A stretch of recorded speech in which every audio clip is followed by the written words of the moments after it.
4, 5, 6, 7, 8, 9, 10. Okay, it's going through. All right, everybody, use this time to get your snacks, drinks, use the bathroom. We'll be going in live in about 5 minutes, okay? Hope to see you then.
How's it, everybody? Welcome back into the Paper Plane Inn. I'm Continuity, and thank you guys for waiting for me to come back live. It is so good to actually see you guys here today. Did you guys eat well? Did you guys rest well? Did you guys have a good day at work? If not, I hope that today's stream will make your day a bit more brighter and better, if you will. But how is everyone doing today? I am so grateful to actually be here again with you guys. This is going to be the last stream that we're going to have until I have to go into Hawaii starting Wednesday, and oh, it's going to be the longest 3 weeks there. I'm not really going to have time to relax, as I'm going to be very busy at that moment. But I will actually, I am really looking forward to actually be back in here when everything is finally up and done. But Arashi and PC Mook, welcome back. Moy, welcome back. Welcome back. It's good to see you again. I hope that you guys are actually having a good day today. I'm all right. Been over a month. I moved out from my parents, and kind of bored being alone despite being an introvert. You know what? That is kind of relatable and understandable. I hope that you actually do get to have something to actually make up most of your time and make things a little bit entertaining.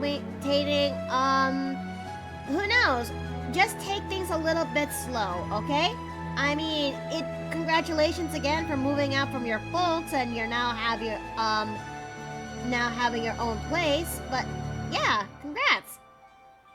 But yeah, today we are actually going to be tackling an art piece that is something that definitely is requiring a level of fixing, if you will.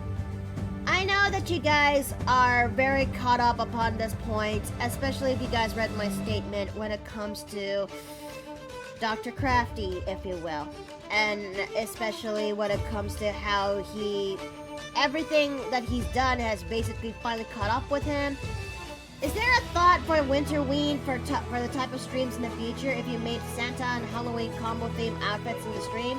I am considering on using my Jianshi costume that Patreon voted for, and basically combine it with winter elements, if you will. I hope that actually, yeah. I hope that actually is it makes it work with both worlds. I'm sure I'll make it work.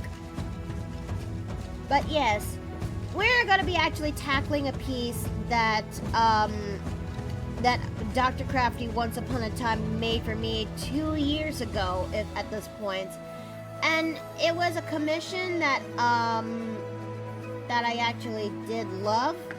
But now it's time for us to actually work on it on what it should have been, if you will.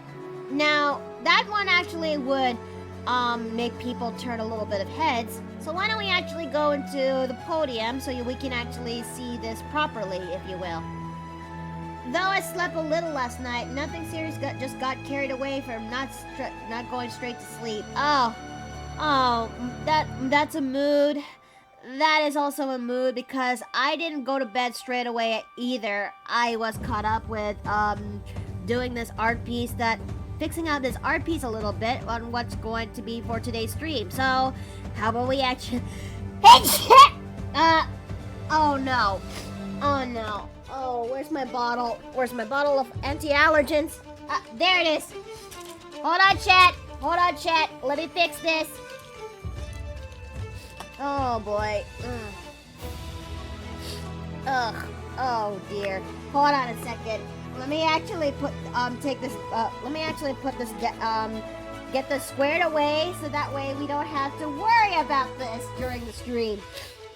Thank you, chat. You're all very kind. Thank you. Okay, let me take this.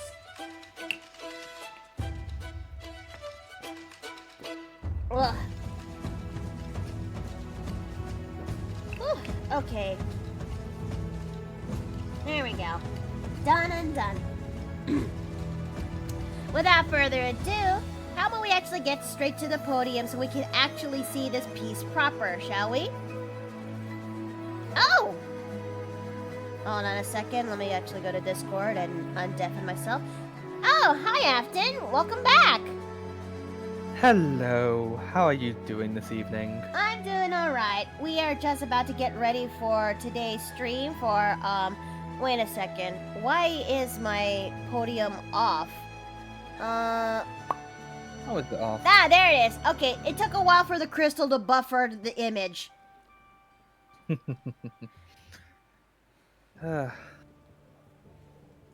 And the music is off. Golem, increase volume to 20%. And replay music track. Thank you. Okay, so without further ado, let's actually get to this. I'm sure that once upon a time, who actually saw this, now, show hands. Who among you here once upon a time followed Dr. Crafty in Twitch? Nope. Okay, so, once upon a time when he was still around, he actually got around to actually getting to work on my commission. And the commission I asked of him is to draw Nessa and Fergus together. And, I actually thought that, but this is also partially my fault because I didn't tell him that this is going to be a bit of a private commission, mind you, because I was guilty in on putting these two together. I felt a little bit ashamed in a sense, but Doc actually just accepted the commission, and lo and behold, during about July, a month after I moved into Texas, he finally got around to doing my commission. And I was a nervous wreck. I was a screaming mess because he's finally getting to do my commission, and everyone gets to see this coming out straight from the woodwork. And for those who do definitely need context, once again, I actually there was a character in Champion's Challenge that I actually did like from his repertoire, Fergus, and he was a controversial character, one that actually was supposed to serve as a thorn to the party's side, and would also gain karmatic retributions as a result. I actually just I was told over and over that he is meant to be hated, meant to be someone you'd never would like, if you will. And you know, I just kind of about it. And it wasn't until when I was still on the Craft D&D chat that Crafty was trying to work on the latest attires for the Renegade Rangers when they did their ball attire. And where the handbasket is it? Yes, there it is. Okay, copy image, and which is basically this lineup. I was fortunate enough to save this lineup before because he has a bad habit of deleting things that no longer suit him.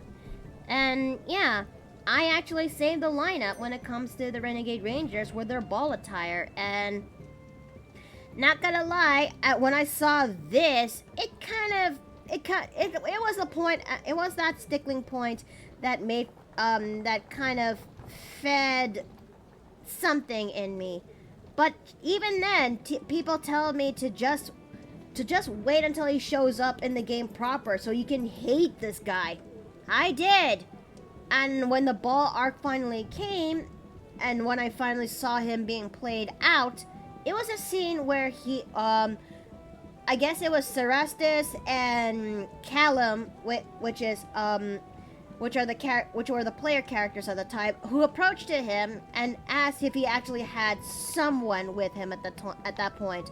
To which he actually said softly, "No." I mean, the moment I actually heard that, the moment that followed the scene afterwards, something clicked. Something just clicked in me that I actually just couldn't help but actually just cry. And after some retrospection and whatnot, I kind of felt like I'm seeing something that is a repeat of what happened during my time in Rosgalia Academy when I played off as Nessa, if you will. Nessa, who at the time, when she was in the ball, I designed her as this, mind you. So yeah, I actually just that was the point that I actually did love Fergus genuinely. And so, when one time, I actually finally got Crafty to commission me a piece that features Nessa and Fergus together, and I actually ran a little bit of a test, mind you. One that I hope that Crafty actually follows. I asked Crafty to actually commission Fergus and Nessa side by side together as this, if you will. This is a reference of the pose I had in mind for him. So imagine to my surprise that he actually does the commission, but with this. Now, I don't actually mind at the time on this order piece, if you will. And yes, Nessa's name is actually short for Vanessa, if you will. Her actual name is Vanessa Gardino, at least for the D&D variant. In modern day world, her name is Vanessa Michaels, because she took after her father's last name. But yes, I actually love this art piece, and I just realized I did not have my screen share on this whole time. God damn it! I just didn't want to ruin your flow. Thank you. I will get to the jar immediately. I will get to the jar as soon as I'm done with this explanation, boy Splatty. Don't worry. And, Yeah, I'm waiting so patiently.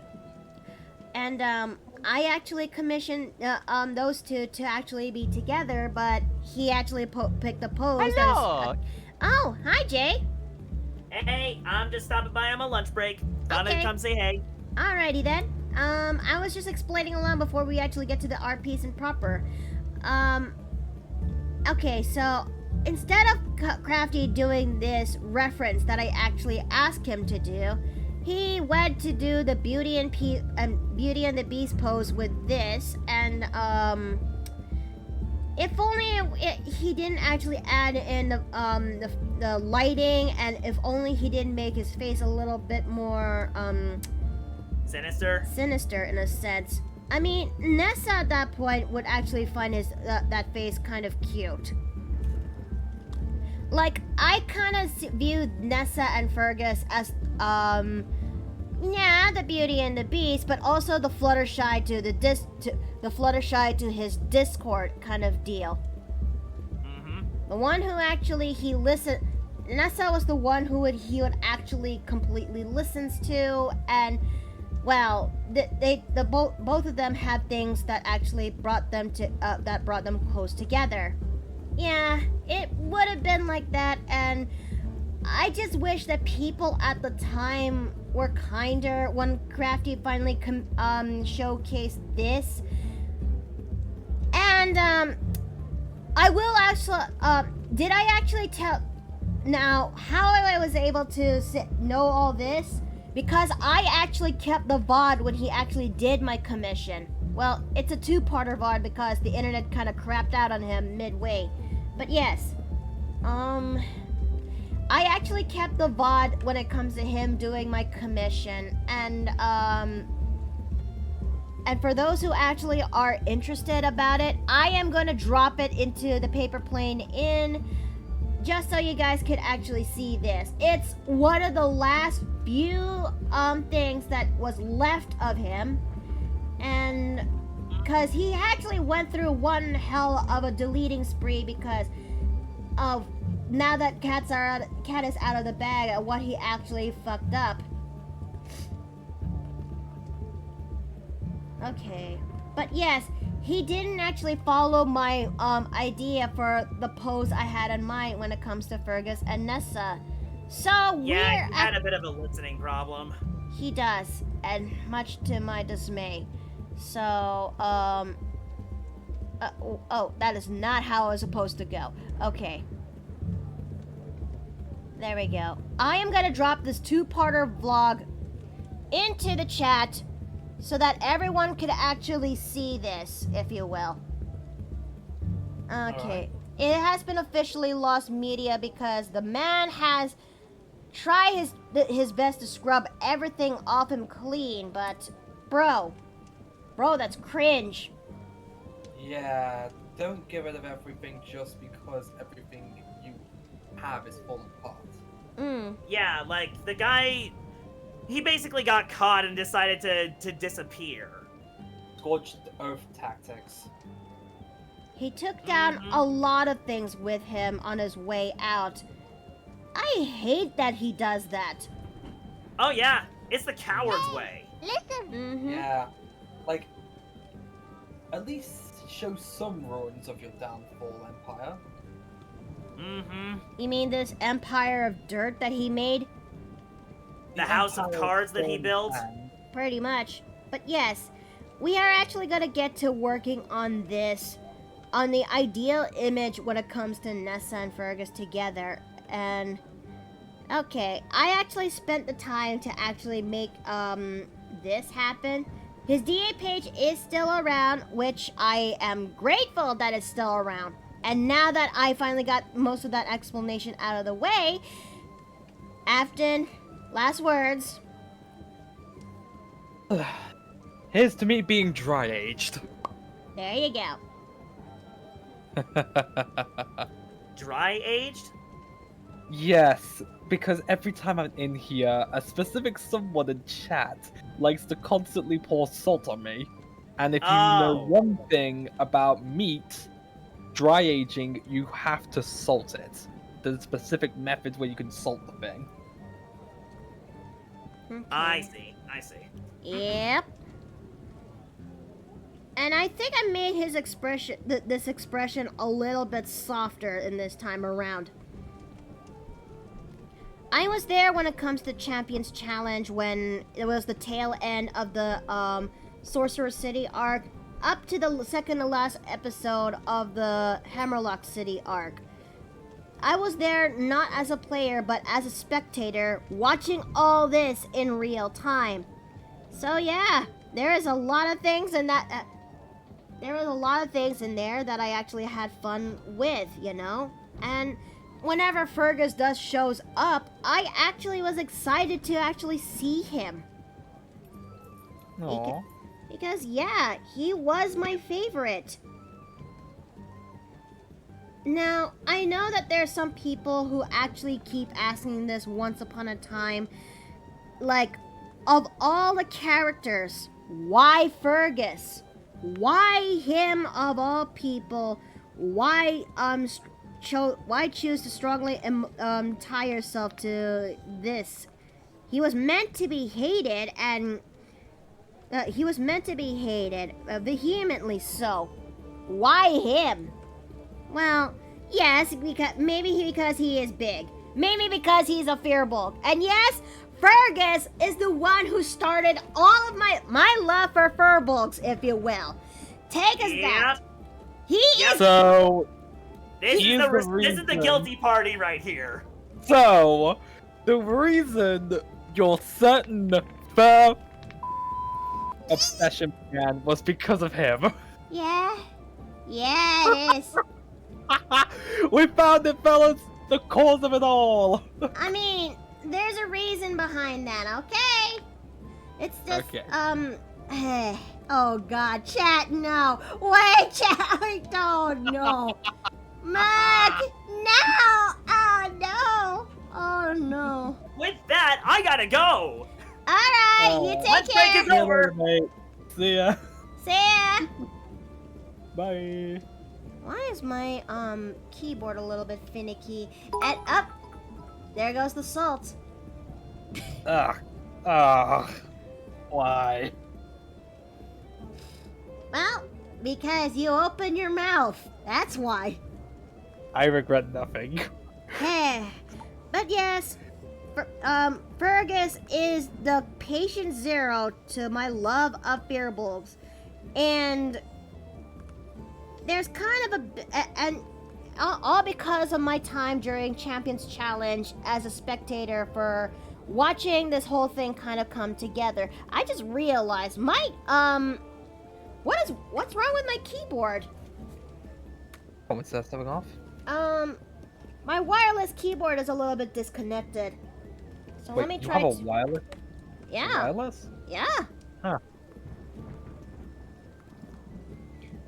There we go. It's finally working. And Blue, hi! Welcome back. Welcome back. It's good to see you again. We had just talked about a little bit more on Fergus and Nessa and the commission that Crafty once upon a time made for me. This pose was supposed to be how I envisioned the commission is going to be. And rather than that, he actually just, well, basically went for the Beauty and Beast pose, which I liked the choice. I just wish that he didn't actually just put in the lighting, the face. You know, I wish he was kinder. So we're basically going to take back on what I actually asked of him to do, and we're going to fix that. But yeah, Fergus and Nessa is something I had a guilty pleasure of shipping together. And there's kind of a bit of a reason for that. I hope you guys would actually bear with me.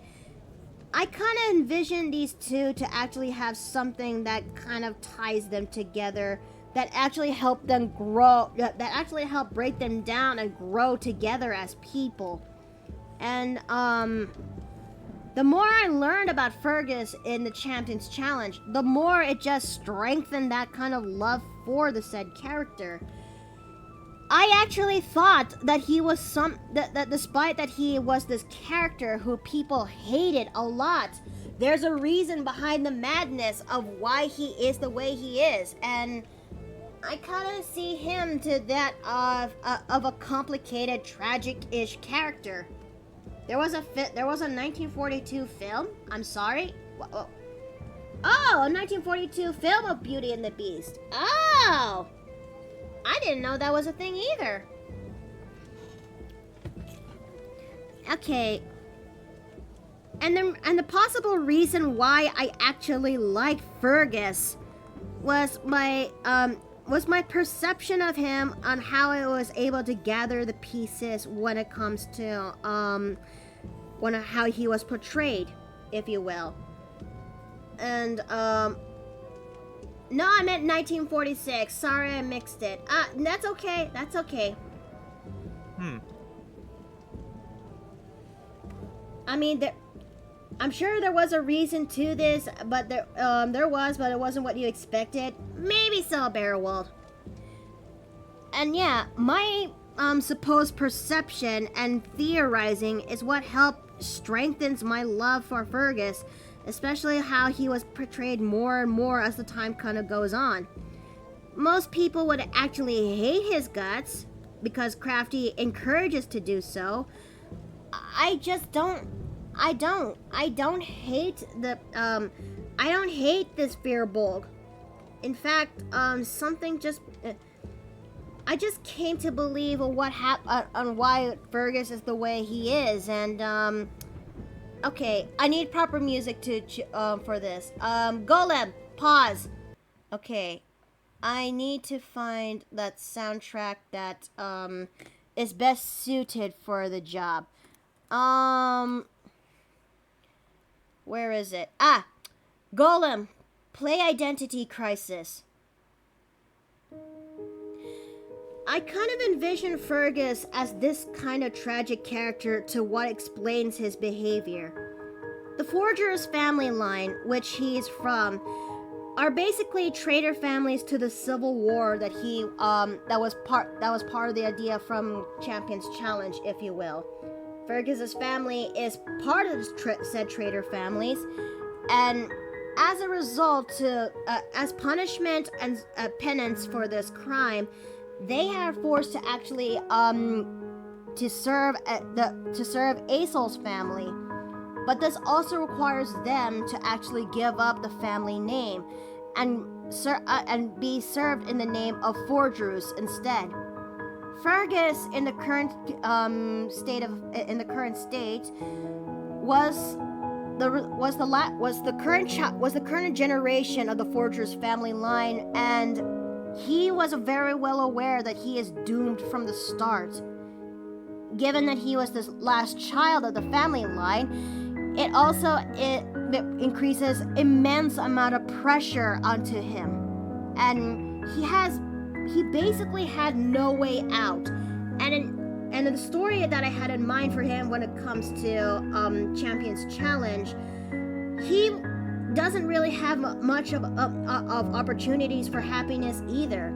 When the Champion's Challenge is finally over, when everyone finally gets to have their goals and situations sorted, Fergus is going to be forced to marry someone he doesn't know, and let alone doesn't love, in order to increase the Forger's family line. He was aware of this. He tried to fight for this, but it did not work. He was actually forced to give up on his own dreams, give up on his pursuit to his own happiness. He was lost. He was angry at his situation. It's why he actually lashed out the way he is, because fuck all of these people who are able to have these opportunities. I'm gonna make it a problem for sure. But he knows that he's basically doomed to live an unhappy life. And he actually made peace with the fact, with this. That was until actually in my story I had in mind for Champion's Challenge, when Nessa finally comes to the picture. And the interactions that they had with each other, it lit something in him that he did not expect. But this also terrified him. This terrified him because it would also leave her an opportunity of actually getting pain and retaliation from his own actions. And he doesn't want that to happen. He tried his best to make sure he doesn't stay way too close to her than usual, and she's trying her hardest to ask why would he actually do such a thing. I intend to actually make a complicated story between this. Like, again, it would have been a story of two people who had their own shared pains and traumas, but coming together to actually break down and grow. And that is how I envisioned Fergus to be, at least in my rendition when it comes to my stories. Okay, Golem, resume tavern music. Thoughts, questions, death threats? Quite the story to say that. Like, jeez, the amount of things that you really thought this out. Oh yeah, 100%. Given that he was supposed to be a evil character in said campaign, you kind of gave him a reason for why he was evil in a more detailed way. Mm-hmm. Which, that's the type of thing that people should work on a bit more with their characters. Like, yes, you can happily write them to be as evil as possible, but if you want to make a more conflicted villain, make one that actually has a reason for why they're evil. Like, this is just a fanfiction-esque idea, but now it's much more of a story that is an actual thing. Ask the original author and they should probably give you a generic answer why. Like, they wanted a throwaway character for a story or campaign. And Lord Bluff also said it's a good point. But yes, I kind of thought things through a little bit more when it comes to how Fergus is the way he is. A lot of people also threw in their ideas on why Fergus is the way he is. If only Crafty wasn't such an absolute pillock. Yes, I'm going all out in terms of British insults for him to a British man himself. but at this point it's kind of warranted. I'll only stick to 1 or 2. I At am least. ashamed to be a Brit at the moment. I am so sorry, Afton. Truly. Don't worry. It's just, ugh. Can't believe he was. I didn't even realize that. Yeah, he came from the UK. He came from the United Kingdom, moved to Florida just to be and marry his wife, and he's there since. Okay, and I just came to realize what chat actually redeemed, so sorry there, fellas, but I'm going into a tunnel. Good to see at least the gremlin at least.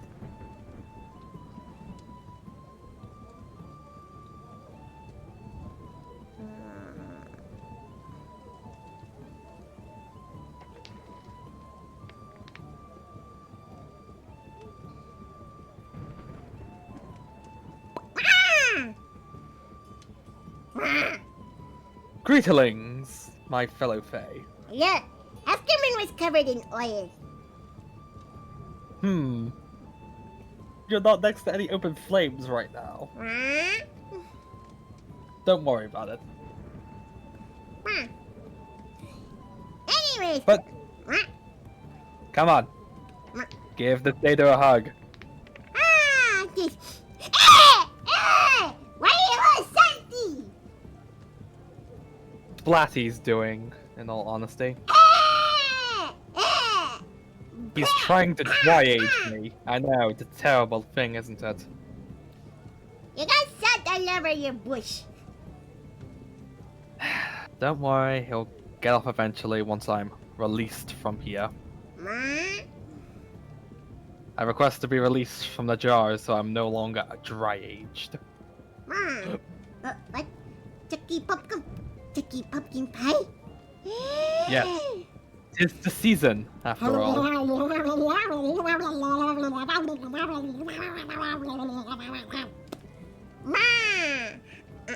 Better now?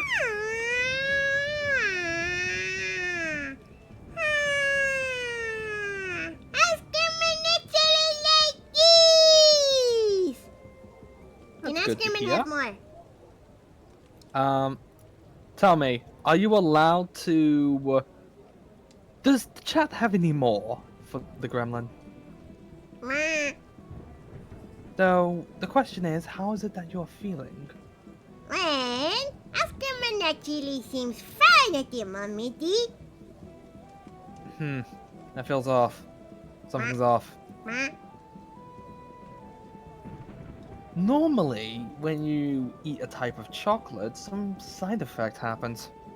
I guess this is what it does sometimes when Chucky doesn't do anything. Well, maybe it's because it's not. Maybe it's like the not right conditions. Who knows? That'll be on the chopping block for later. Check Spookies. What this? Remember, there is Chucky S'mores that is for you. Afterman actually likes S'mores. Afterman wants the S'mores.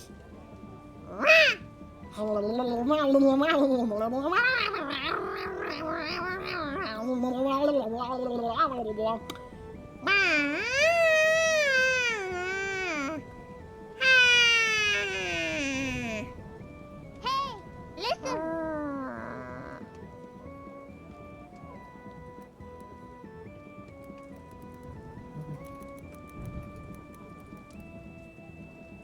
Afterman actually like this.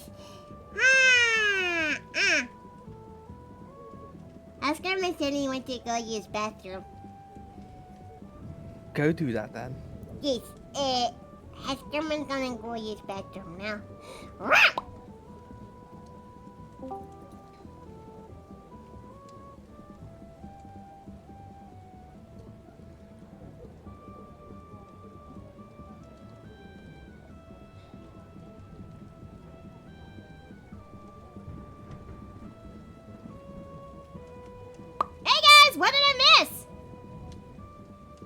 the gremlin. We Live. found something that the gremlin is not being affected by.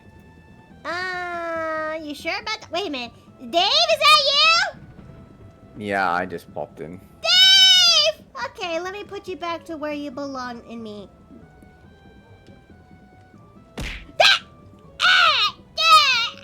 Ouch! Okay. So, And now Afton is also getting out of that jar, so there you go. thank you, Kumune. You're welcome. I will also say that we may have found an interesting discovery. Huh? Someone fed the gremlin pumpkin chocolate, and apparently there was no side effects. At least maybe for now. I don't know. But I just remembered something. Let me just check in the back. Wait, when was the last time someone gave her what else did chat actually gave her? S'mores, I believe so? Wait, s'mores? Wait, Yeah, hold on! Hold on! What's happening? Hold on, I just realized something. Hold on! Okay.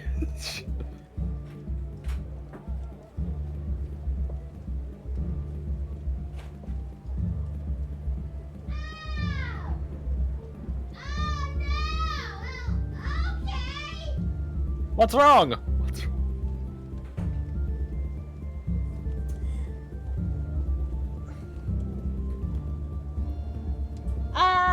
Okay! Is there a problem? She pooped out a gold nugget.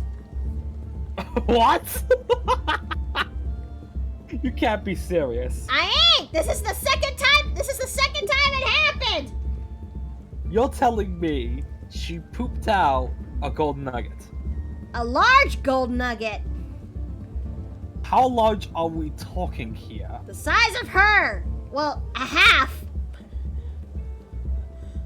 We're gonna need that for analysis. Well, yeah, but, it requires someone to be brave enough to clean that up. Fair point, and that won't be me.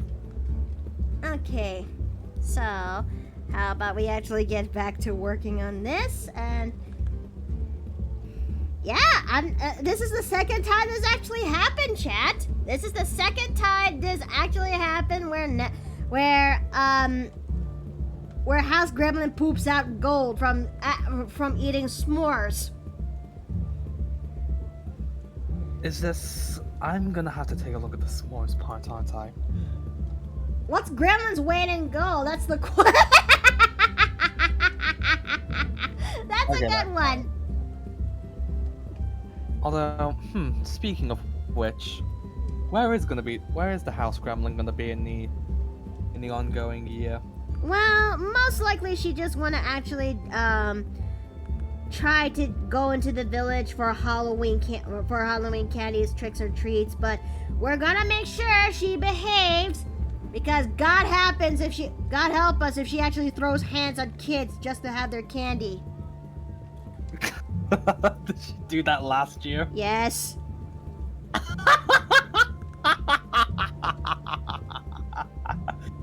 Did she win? I remember that Dave and Steve gave her a scolding. Good one. I mean, look, it's one thing when it comes to House Gremlin, when it comes to Halloween month, but good lord, when we had to make sure she stays in the house and doesn't become a rabid dog whenever the ice cream truck actually comes around the place. What is she, like a Jack Russell? Yes. Hey, listen. I'm sorry, that's just accurate to what I was thinking. Let's just hope she doesn't throw her hands like with Beetlejuice. I hope not too. Wait. The goose is loose. Okay, so currently working in electronics, sitting in front of a monitor screen and making sure the frights are activated proper. Yep.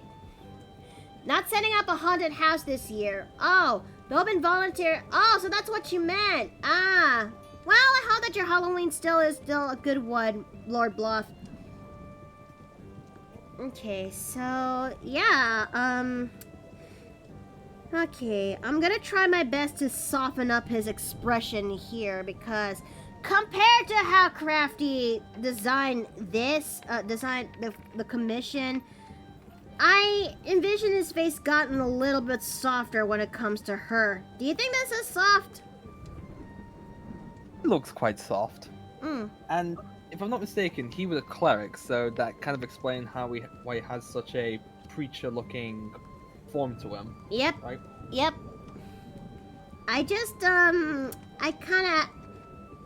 And because of my time watching the Thornbirds when I was growing up, it did not help. It did not help at all.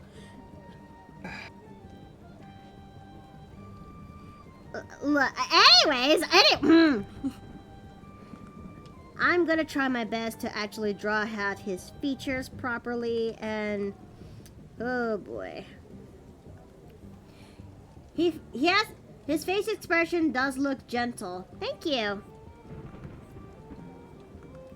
I mean, I am very well aware that when it comes to Fergus, that he is someone who actually is not afraid to be cunning, be deceptive, because he's also a trickery cleric, mind you.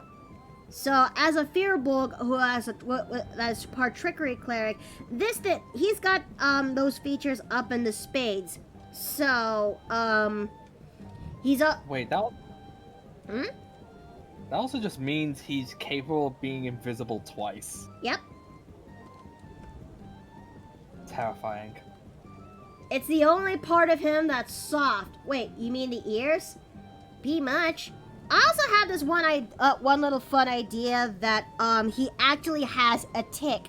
One that he's not aware of until he actually met Ness. And that one would be that if she actually makes a compliment, or if she actually makes a good a genuine compliment or two, or that he actually showcased a level of interest, the ear twitches. Aww. Yep. I'm Grunkle Dan! Hi! Welcome back! Welcome back! It's so good to see you again! What class is Nessa, and does Fergus has a subclass as a cleric? I mentioned, again, his subclass as a cleric is a trickery domain cleric. Meaning that this side of the cleric is known to be stealth, known to be cunning, because they basically worship gods that is for the thieves and the rogues and everyone else, and anything that fits under its umbrella. And how's my day doing? My day is okay, but I overslept, mainly because I was so caught up on watching the VOD that I had my commission from Dr. Crafty when it comes to Nessa and Fergus, as well as fixing up the face on this. And yes, I actually kept the VOD that is regarding to my commission, and I actually showcased it earlier in the chat, so everyone, so chat will actually see one of the last few things that belonged to Dr. Crafty. It's not just that. I also kept the VOD that is recording to the Q&A of Champion's Challenge. Because when Crafty finally got his, finally has the cat out of the bag. Oh, that sounds wrong. Because when his actions finally caught up with him, he basically not only ran with the tail between his legs, but he took down a lot of things that is tied to him. I mean, it's one thing when it comes to his socials, but he took down the he took down the videos that is tied to his show and the Champions Challenge. Like I said, he's a dick. It's just a shame, to be honest. Like, some people, when they proceed to leave, like, they don't destroy everything. They keep it up there. And yet, those who do that it's just terrible, to be honest. Like, don't do that. It just makes you look like even more of a dick and a coward. Oh, and now we are in ad break, so there we go. I guess while we're at it, I can answer some questions and answers when it comes to. This will be a time where I can answer questions and answers, if you will. So, let's see. Yeah, that was not pretty. Yeah, I also agree with that sentiment. I mean, his DeviantArt is still up, but it stopped uploading ever since 2020 when DeviantArt has released the latest innovation of their platform, which is the overhaul of the website itself, but also introducing the concept of selling AI art a couple of years later. Yeah, it's not fun. Oh, that's gross. It is super gross. But yes, anyone who actually has subbed to me, you can actually use this time to actually throw me some questions, and I'll throw in some answers. And while I'm at it, let me actually wet my whistle with milk. Maybe get a cup of tea at some point. Yeah, I never used DeviantArt. I mean, I used DeviantArt when I was younger. I opened that thing up all the way back in, circa 2006? 2003? Yeah, I was like 13 when I opened up DeviantArt back then. And I actually uploaded a lot of my works in there. It was really bad. Some of the images I don't like, I placed them in the vault. And, it was also there when I was 16 years old in DeviantArt. I actually, discovered, Crafty back then when he was actually trying to, partake the countless OC tournaments that were renowned at the time. I actually admire his tenacity to actually pick himself back up when he fails every now and then, you know? I admired that. I followed this guy for 15 plus years of my life. And Wow, how the mighty have fallen. yeah, the mighty has indeed fallen. I don't know exactly where the fall kind of happened, or where the turn actually happened, but I know that trying to go into the stream platform exacerbated those bad traits. Yeah. Like, maybe it's just because after a while, people's ambitions get, like, really all over the place, to the point where it starts to blind their judgments, and all it is either greed or power. Oh, the ad is now over, so now I'm gonna pull this down and we'll get back to work. Okay.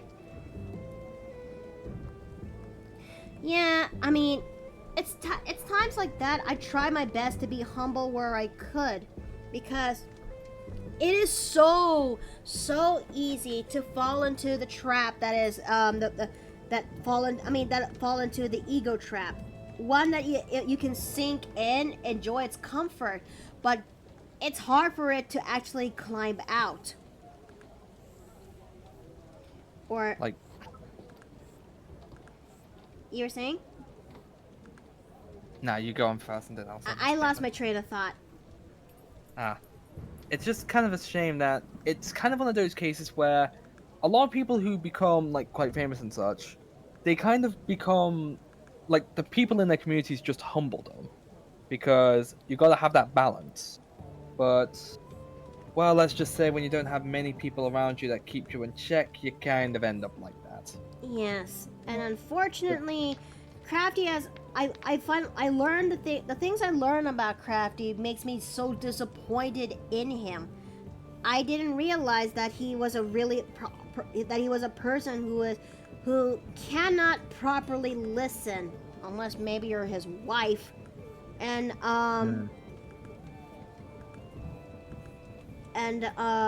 let me see. And that he's also very uncompromising, because I genuinely like Fergus, okay? I genuinely love Fergus, and I just wish that he was kinder, more empathetic to my situation. Let me actually throw in this, if you will. There was a time when, earlier this year, no, a couple months back, Steve and I decided to go and visit our friends, Fairbanks and Birdism, who are actually 2 hours away from us. We were actually happy. We actually had a good time out, and there was a point in our conversations where we actually talked about big bad evil guys, and as well as the time they actually disguised as someone to fool the party. This is regarding on Fairbanks when it comes to his character Lura, and he actually portrayed Lura to actually be kind of helpful, if you will, in her own way to the party. However, Lura is a big bad evil guy in disguise. One time in their story plotline, the big bad evil guy blew up the city, if you will, and it is said that the disguised Lura was actually there with it. One of the players did a homebrew spell where you actually talk to the ghost of the person in an actual conversation instead of the yes or no formula, if you will. So, they actually asked whatever happened to Lura, and upon learning that this Lura is supposed to be dead, they actually did something that took Banks by surprise. They actually wished for Lura to come back to life. And Lura was very real to them, with thoughts and personalities of her own. And as a result of that, Lura became her own person when brought back to life. And Banks actually rolled with it. So, I actually asked Banks, what would you do in case if one of the players actually, shall we say, in a hypothetical situation, what would you do if they actually express that they love the big bad evil guy, if you will? And Banks actually told me themselves that I would actually try to play along with it, see how well they could actually Grinchify this guy, if you will, or see how well they actually failed when it comes to convincing that the big bad evil guy. That answer kind of stuck with me, and it made me look back on Fergus, if you will, because for those who actually read my statement in Twitter and Blue Sky, if you will, there in a chapter that's dedicated to Fergus, I learned the truth that in the Druid City that they'll be actually staying, Fergus would eventually betray the party, betray his team, and go with the big bad evil guy. This would also mean he would have to die for this transgression, and the worst part is that I had no one to talk to about it, because I made a promise to myself when I learned when I am going to be a guest player for his game. I would tell no one about my involvement. I would actually keep it as a surprise. I would also keep what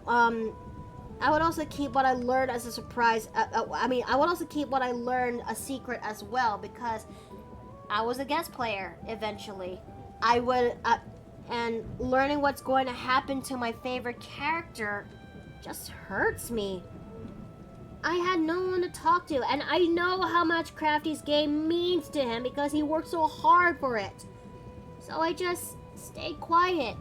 All the while I was in pain because of the knowledge that was bestowed on me. And it doesn't even help that Crafty eventually stops paying more and more stops being more friendly. Well, not stops being friendly. He's slowly drifting away. I'm trying my best to keep a relationship, keep a friendship going, but I'm not really giving him what he wants anymore. So, yeah, a whole year of waiting for my time to arrive, but nothing happened. The party never reached the cleric city. They never get to reach Nessa. I just couldn't handle it anymore. I couldn't take it anymore. So when my friend Mia actually was hosting the opportunity for a Monster Hunter D&D game, of course I jumped to the chance of it and played as Nessa because I really want to play as her again. But that would also mean I had to actually say goodbye to the people, the party for Champions Challenge because, yeah. I just wish that they were kinder. I just wish. And who'd ever thunk that a month later, Champions Challenge would actually have to be canceled for interpersonal reasons? I don't know what exactly happened, but knowing what I know now, I had a feeling it's not really good. And, oh, honey, thanks for the care package. Let me actually go ahead and do that.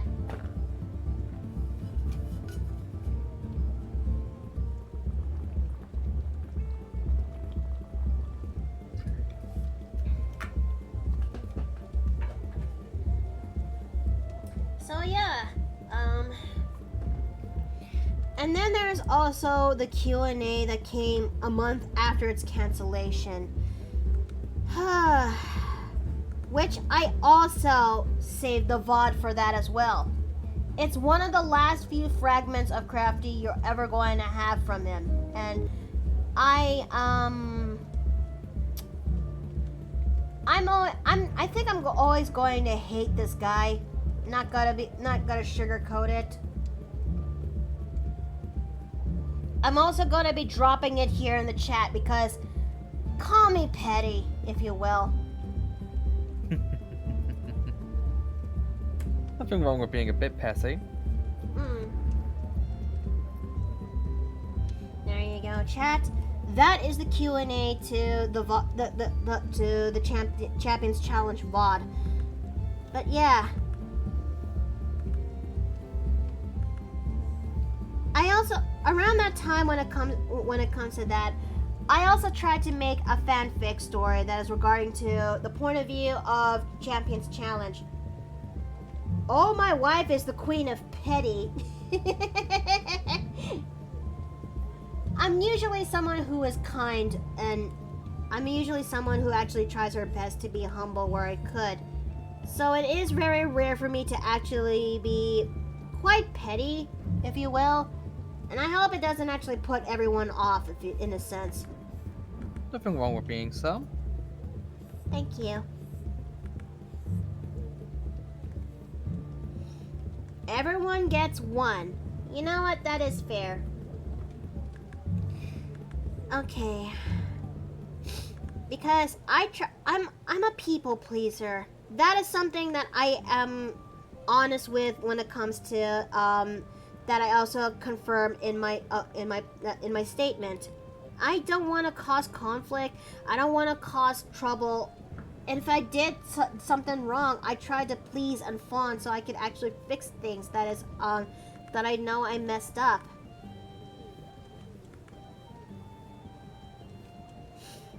Okay. Join the club. We've got jackets.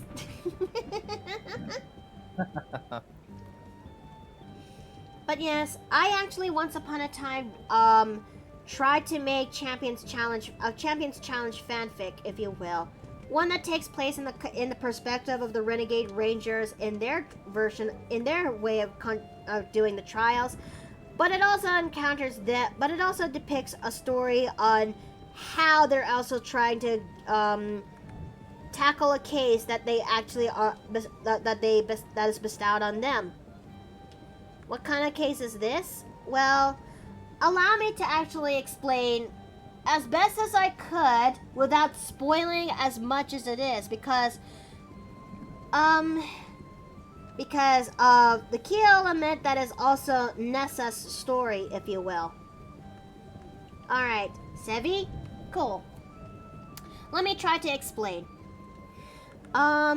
Taking place in the perspective of the Renegade Rangers in Champions Challenge, the Renegade Rangers were basically just trying to finish up when it comes to the trial, the Champions Challenge trial of the Warlock City, when they met a soldier that came from that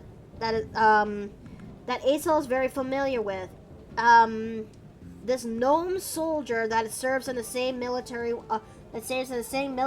and underneath his father, surprised Aesol to an extent, and the reason why this gnome soldier actually came to Aesol in the first place was because he's got an order directly from his father, Colonel Cardiac, if you will. And now, Aesol's goal when it comes to Champions Challenge is to prove that his team is the best out there in all of Grandeur, but also to prove himself to actually take on the next role to be the Blood Hunter champion, if you will, after his own father. So, learning that this comes from his own father, he knows that this is a very big deal of a quest. Well, and it was proven right. Effective immediately. Should they take this mission? The Renegade Rangers has to do a witness protection program in order to keep a witness safe from harm. A certain case and stain is boiling under the surface of Grandeur, and it is slowly developing as they speak. One that leaves many people's lives shattered in the process. One that also leaves, as well as leaving lots of people going missing. This particular witness is the one chance to actually figure out what the hell is going on. However, the last people who actually tried to hold her safe actually got themselves killed in the process. And as such, they have to keep this one particular witness safe from harm, and to actually to escort her to Hammerlock, the city of blood hunters. So they took the case, and that is where they met the witness, Nessa. And Nessa was very wary of the people who is around her, and it took a lot of time for her to actually to warm up with the rest of the Renegade Rangers, but eventually she did. After all, when you have your life when you've disappeared for 2 years for 2 years of your life and came back with a lot of scars and trauma, of course you can't. Of course it's hard for her to trust others. But of all the people that she actually who she grew close to, but of all the people in the Renegade Rangers, it was Fergus who she actually grew close the most. For they actually are similar in a sense, but they also in a way challenge each other, as well as to actually help each other grow from whatever the scars that actually plagued on them. This would have been my story for Champions Challenge Renegades, as well as the plot that brought them together. Thoughts, questions, death threats? And Wild, welcome back! It's good to see you again.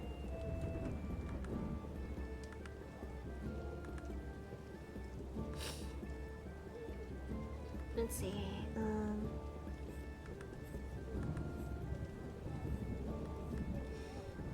Okay.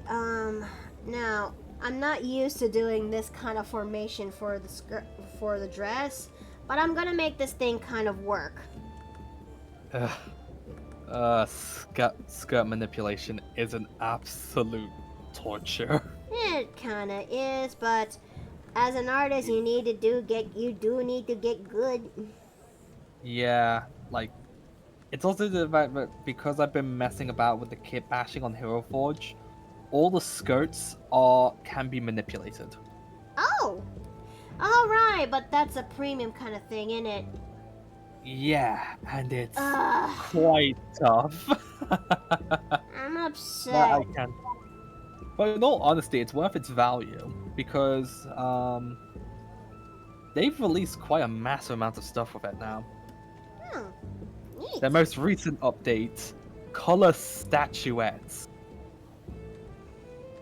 That colored statuettes, like, All statues of your characters. Oh! Neat! It's Alright. tempting, but I'm like, nope, don't do it. I am gonna use brushes for the ruffles of the dress. I wish I could actually I could draw them out, but I'm gonna cheat, okay? I'm gonna cheat a smidge. Because when you have Clip Studio Paint and its assets is available to you, use it, you know? Just make sure that they actually mesh well to your art, to the design of your character. But yes, this would have been the story of Champions Challenge Renegades, as well as the foes they have to encounter that. I mean, and to also put things into a little bit more into perspective, Crafty made Champions Challenge Renegades a D&D with a Pokemon skin, because after you finally have the green light to leave the academy that you came from, you will eventually have to go through countless of cities to take on the challenges and earn their emblems, just like how you did with Pokemon, if you will. The only exception to that rule is when it comes to the cities where the Grand Champions actually reside in. So, yeah. And when it comes to this fanfic I had in mind, Champions Challenge Renegades, I like to envision it as like the Pokemon Purple to Crafty's Pokemon Green. And cause some things in this thing is some of the events that happen in Renegades are very exclusive to how things ran when it comes to Pokemon Green. Okay, which also includes a team organization that is similar to how basically which now that I actually think about it, Crafty never actually implemented a team organization that is kind of traditional when it comes to Pokemon itself. Because most of the time he would actually because I think the closest thing would be the Greevolve that he designed. I don't know, but yes. I would also showcase this one little nugget of gold, if you will.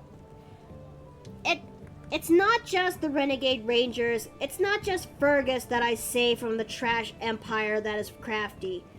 I also save his notes. The campaign notes that is Champions Challenge, if you will. I actually kept that thing safely guarded, and for the past week I actually had the thought of wondering if I should actually do a live reading of these notes out there in the wild so that everyone would do it. But I chose to use use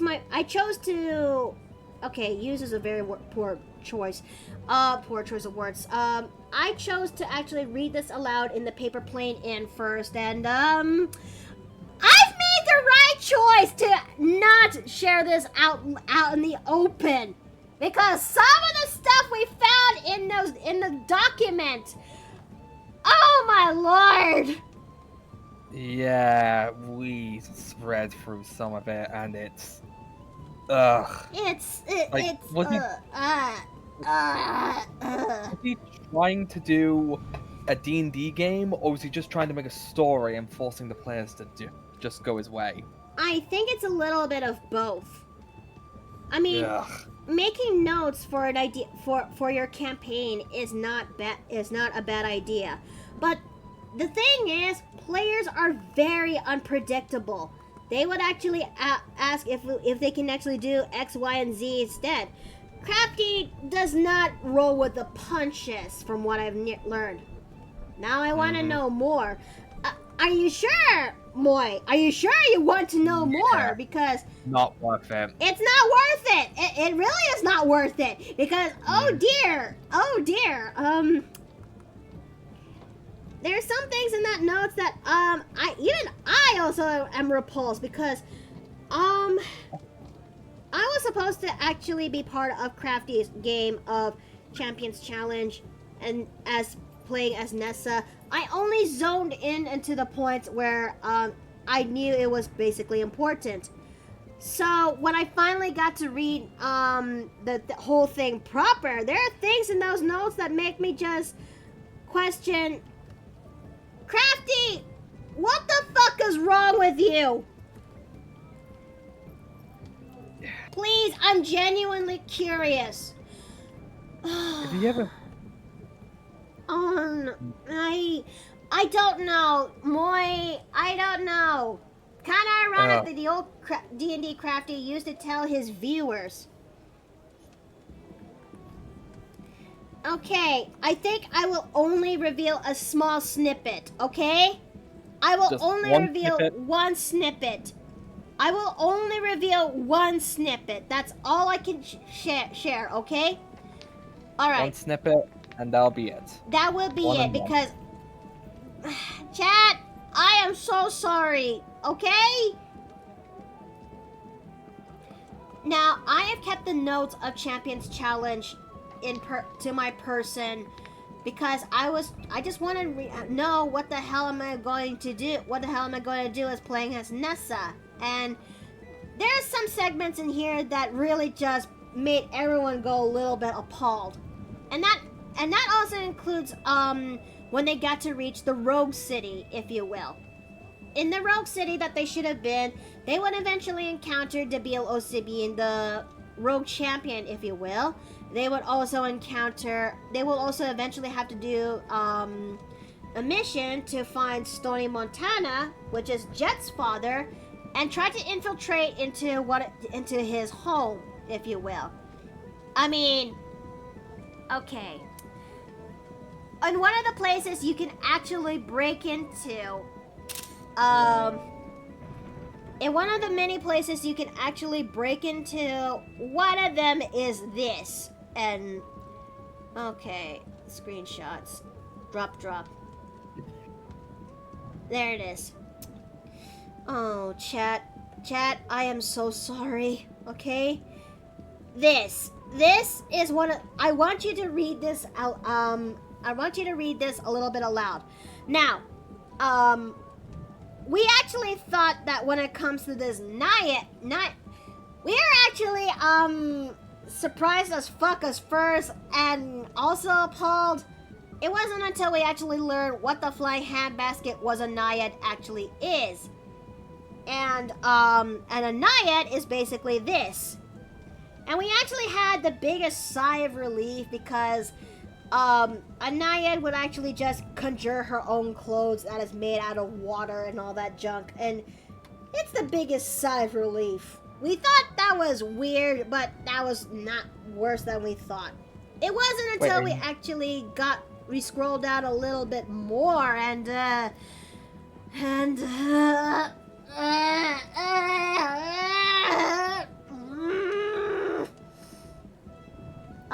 just wondering, like, oh did god. you say nymph instead of nymph?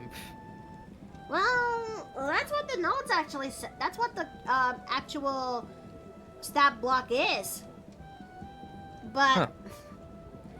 Alright. okay, viewer discretion, reader's discretion is advised. Okay. And, that's not the one thing that actually appalled us. The one thing that actually genuinely appalled us is...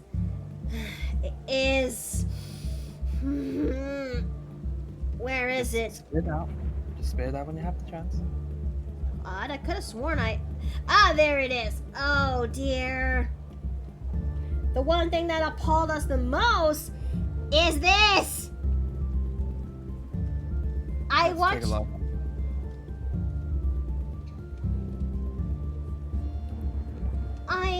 I am also very, very sorry you're reading all this, chat. Oh. And you know what's the worst thing I knew about this? What? I opened up the stat block and I know these two NPCs. These are NPCs these are twin high elves that we saw from the Witchlight campaign. Oh no! I told you! I warned you! This is written in his notes! This is legitimately written! Ah! Pigs! Pigs! Pigs! Ah! Hey Feb, hey Banks. Oh. Oh dear. I would love spaghetti right about now. Please don't tell me. Please don't tell me they're related. I don't know.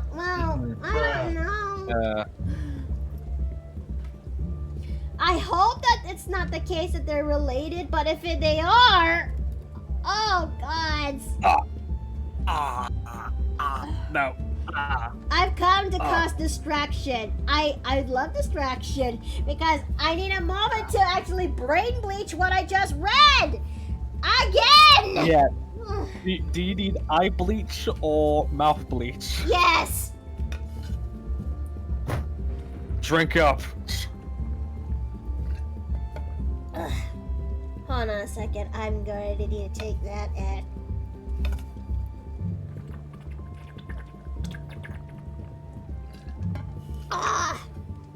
Ugh. Better? Look at me dance. Ah, it is a cute dance. It is really good dance. There are so many questions that the one time I actually wish I didn't have to go to Hawaii. Instead, I would like to go to Florida, find Crafty, just so I could actually punch him in the dick. No. We do something better. We feed him to the gators.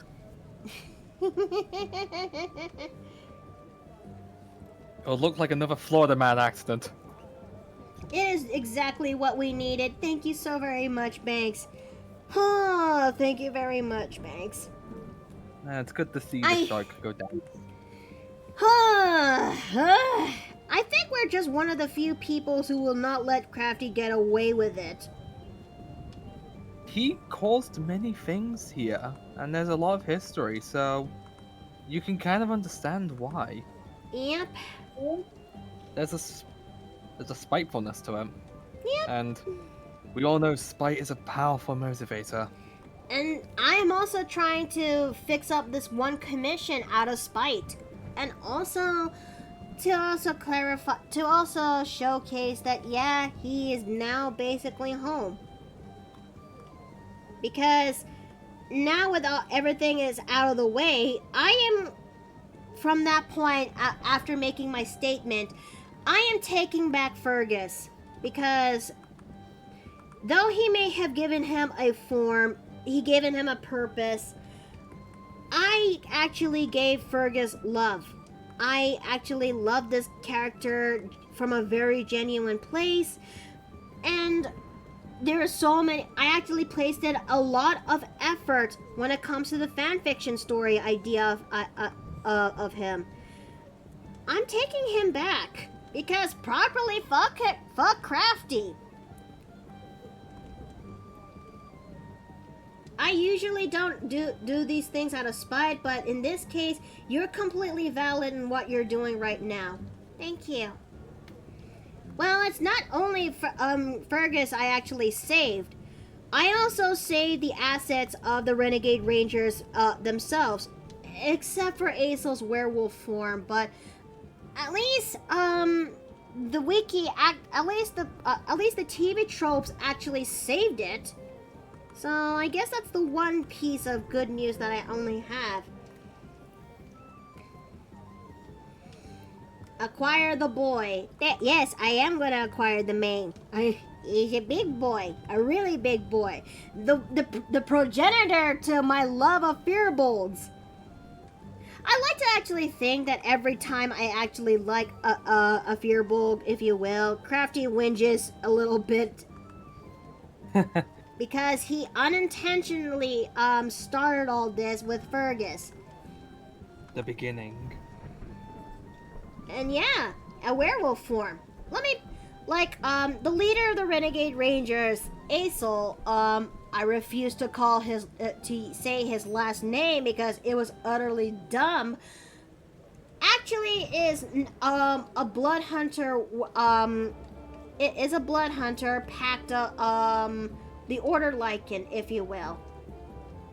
And he actually is boastful, brash, and very hot-tempered, but he actually has a lot of pride, so he can actually become the next the next grand champion of grandeur.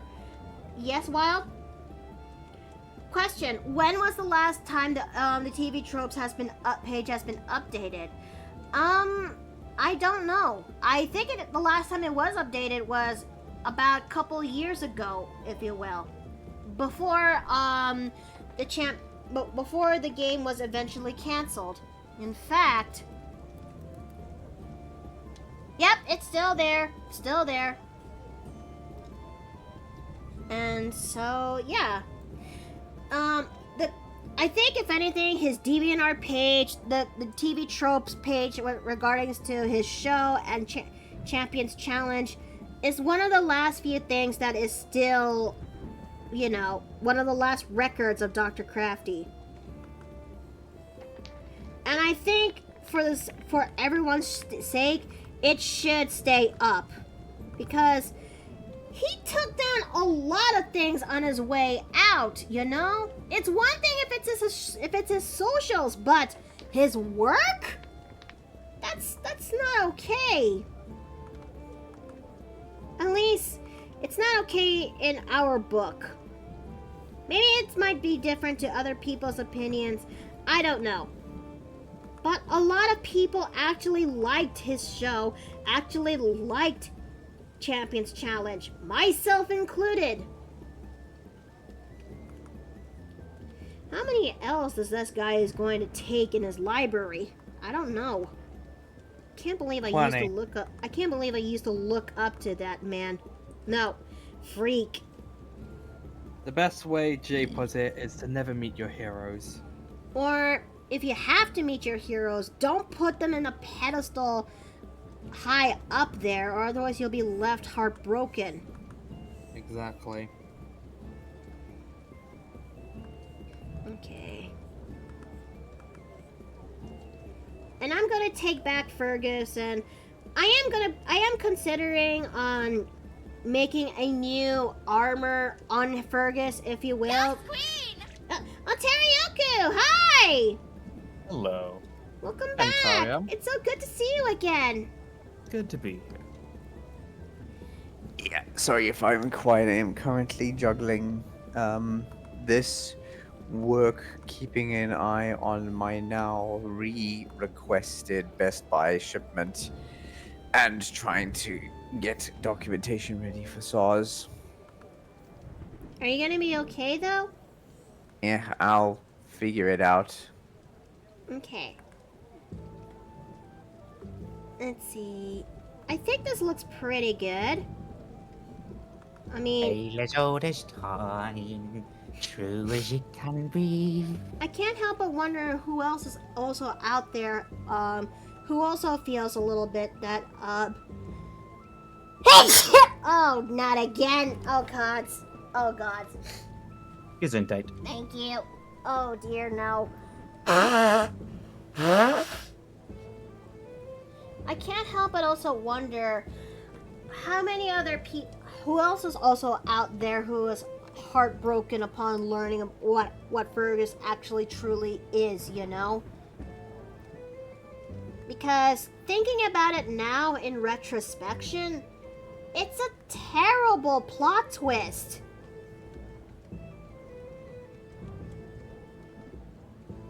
I mean, just kind of think about it. Fergus was meant to be hated, you know? But then there's some... But when it comes to the big bad evil guy that is Telect, and it turns out he was Telect the whole time, and also basically, it's just... I think one of the things is, to quote another terrible person, is you need to be diabolical, not let people imagine that you are the worst person. Do you also share the same sentiment?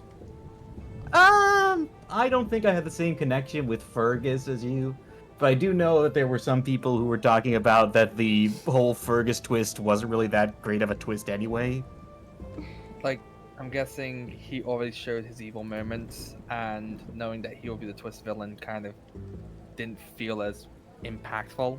Hey, look, the obvious character that everybody else hated turns out to be the character that turned out to actually be the bad guy. That's not really that much of a twist. It's like, oh wow, yay, creative. Yeah, like, it's almost like he goes, I knew it! Oh no! He was the villain all the time! I mean, it's basically the twist from the first live-action Scooby-Doo movie. Mm-hmm. Yeah, That actually... Sorry, you go. I can wait.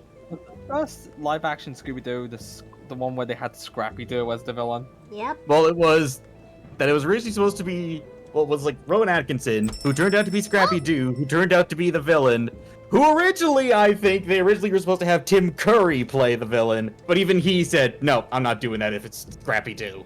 And Bold Wolf, hi! Thank you so very much for the follow!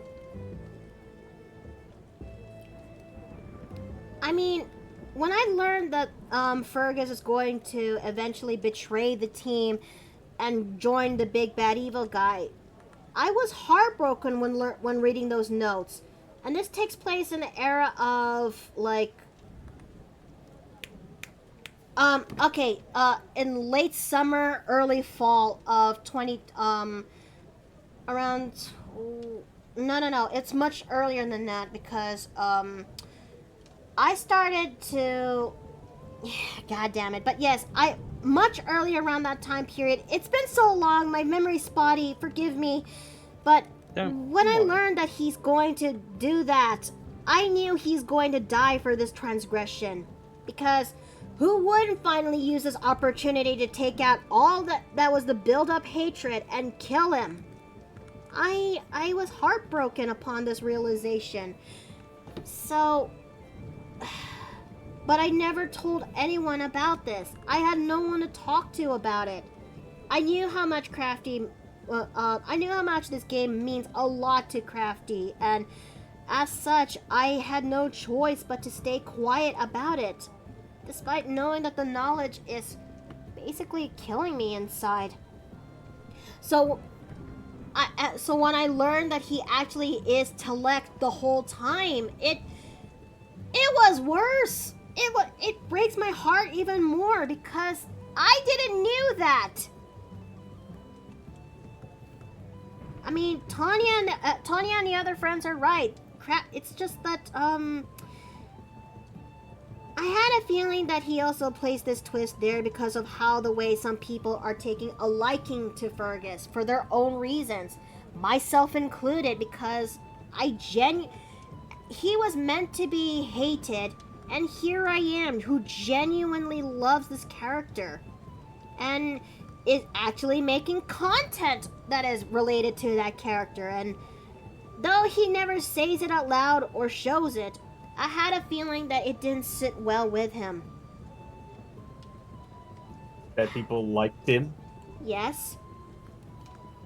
That there are actually some people who liked him.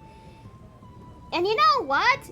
Villains can be likable too. Look at the Disney villains. Ah, yes. Well, the ones pre-Frozen. Yeah, Exactly. exactly. Sit down at my table. Put your minds at ease. But yes, If you relax. he was basically uncompromising. He was not kind. I wish he was much kinder when it comes to my situation too, because how much I genuinely love Fergus. And it doesn't help that when the twist has been revealed out there, I remember vividly that there are some people who actually rub the salt in the wounds to my direction. I know. He's an idiot. But I'm actually grateful that as time kind of went on, there are more and more people who actually showed kindness to that, and I'm actually, well, it's better late than never, you know?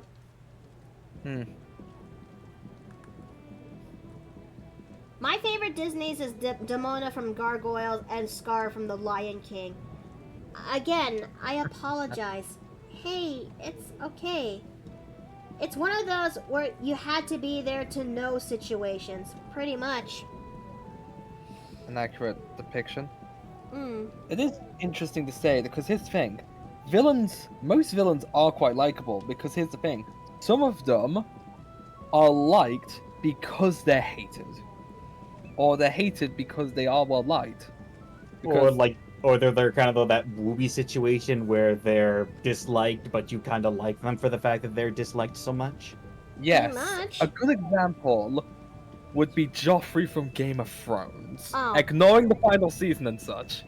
Like, he was the most hateable villain to the point that even his actor had to quit acting. Jesus H. Christ. Wait, He that was- actually happened? Yeah, apparently because of his scene of being Joffrey himself. Let's just say some people did not, what is it?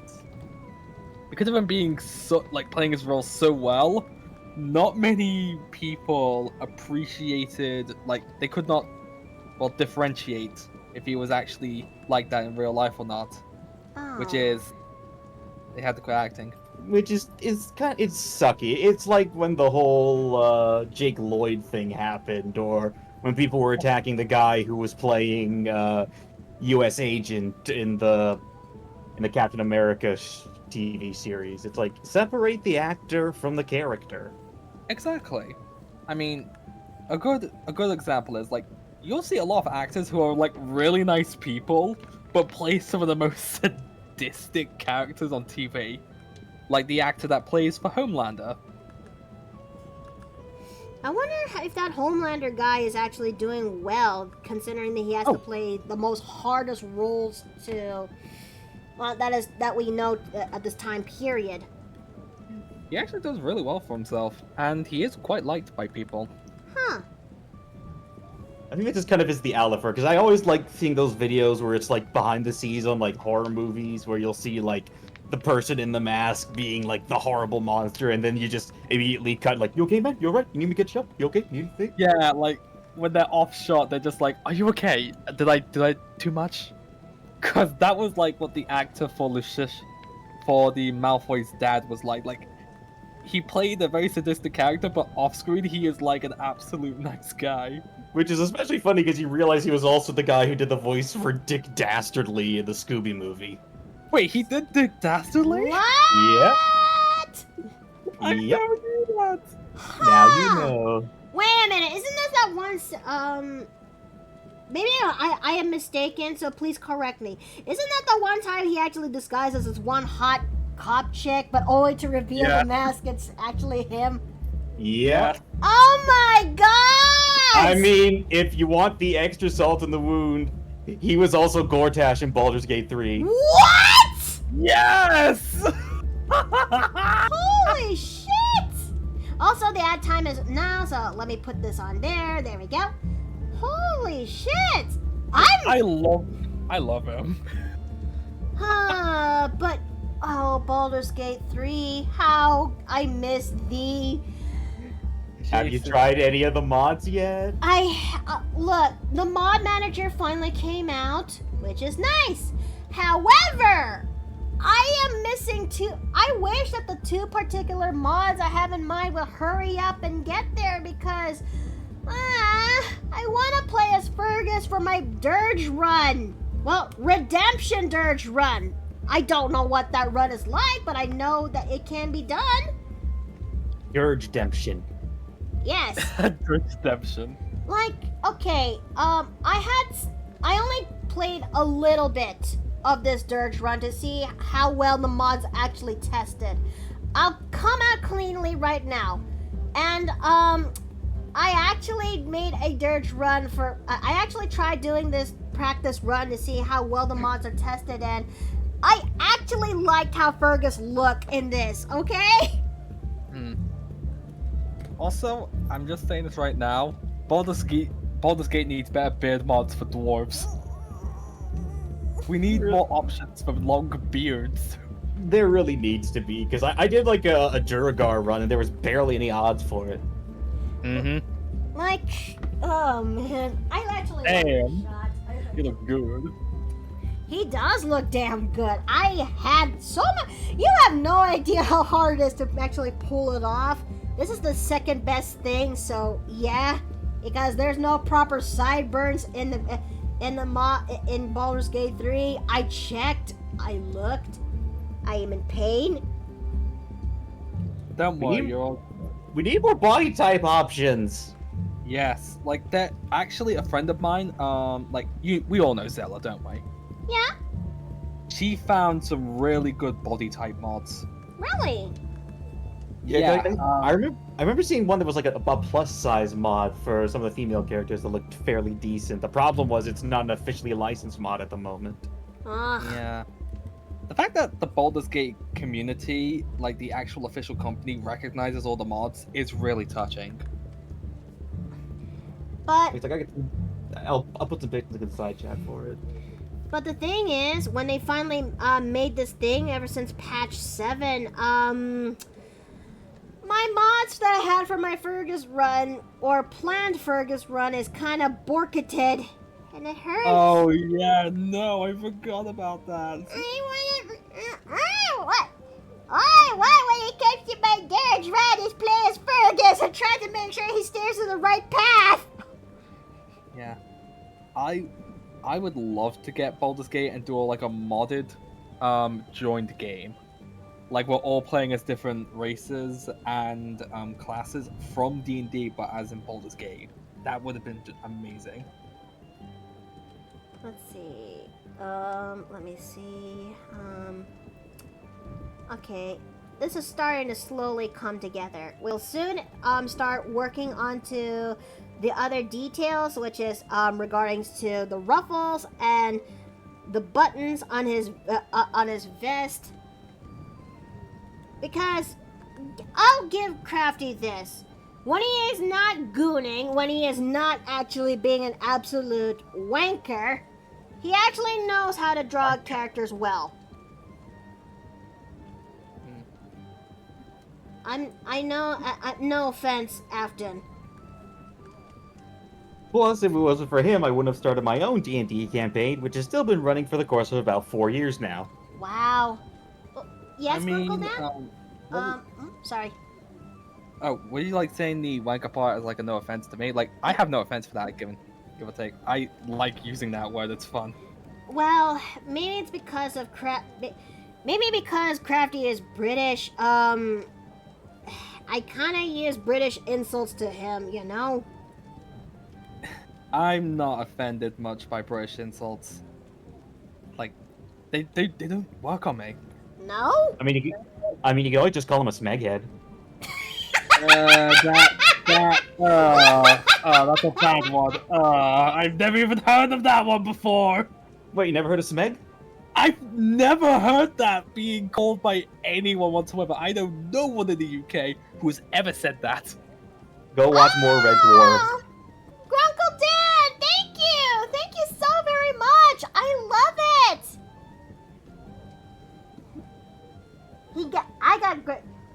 In his words, I got grunkled. Is that he doing the little Mark Anthony pose? This? Yes! Oh, this is so cute! I love it! Thank you! Aww. Hey, listen. Yes, Retro Fox? Well, here, right path, roll the dice, no cheating. Oh, okay.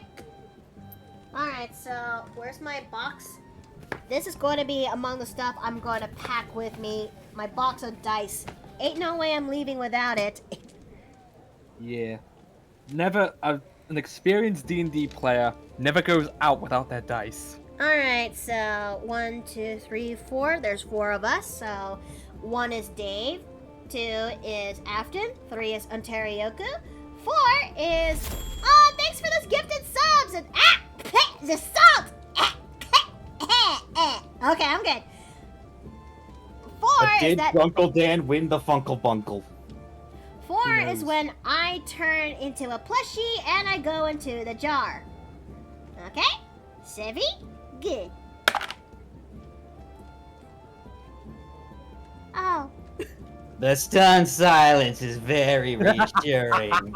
Well, it has been 6 million years since the last time this happens. It's been a month. So... Huh? Wow. It has been a while, isn't it? Alright, I'm going into the jar now, so... This is... there's so many things in here. Dear Lord. But hey, this I am a little bit more equal in this, and promise made is promise kept. Yeah, yeah, yeah. And it also needs safe from pillow throws at the moment. Oh yeah, because now that I'm much smaller, I kind of I have more I have more dex saves when it comes to pillows. Which also means people should give more bits. What? That you have a direct line of sight. Give those bits! Wait, hold on! Wait a minute! Release the bits! Wait! Hold on a minute! Hold on a minute! There is no negotiation in this. Oh no. Hey, Chad, surely you will not be able to do something that, outlandish, right? This is fine! I'm okay with the circumstances that is before me. This is fine. This is absolutely fine. I'm okay. And La! Goya! Hi! Welcome back! Welcome back! It's good to see you again! Throw the bits. Oh no. Chat, wait. Release the bits. Wait. Hold on a minute, Merce. Hold on a minute. I mean... There is no mercy. Also, hey Luna. Okay, I mean, this is fine. This is fine. There's no way chat will actually do this. They will not. Oh dear, I'm feeding chat. You are merely tempting us. That is what you are doing. Oh no. Oh no. Stop by to giving hugs. Aw, thank you, thank you. Truly, thank you.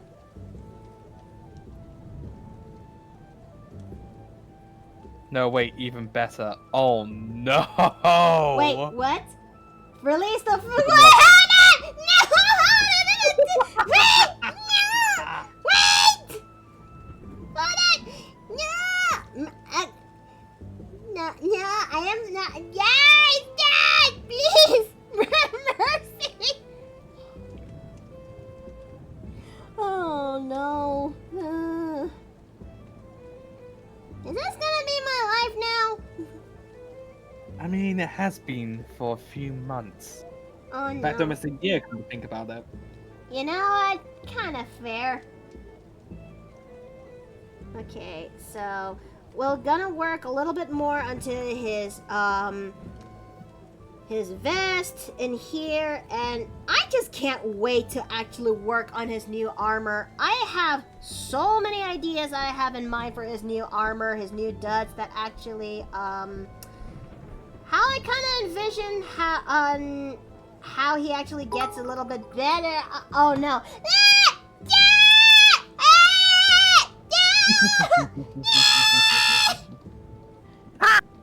Thank you.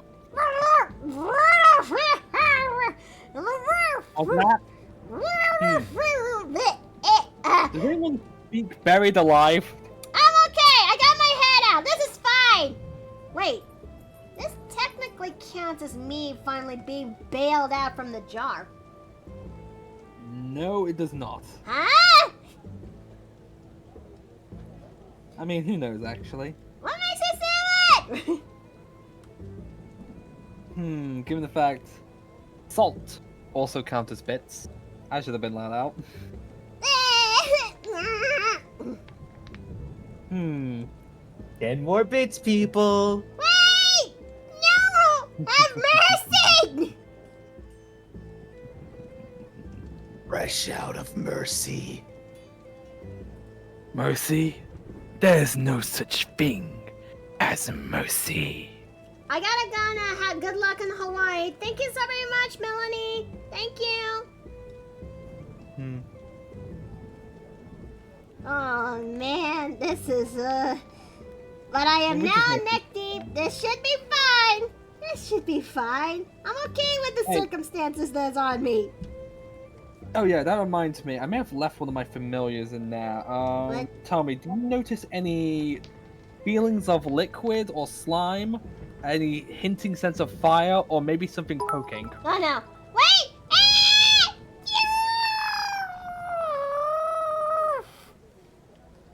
Ah! I'll put that on for later.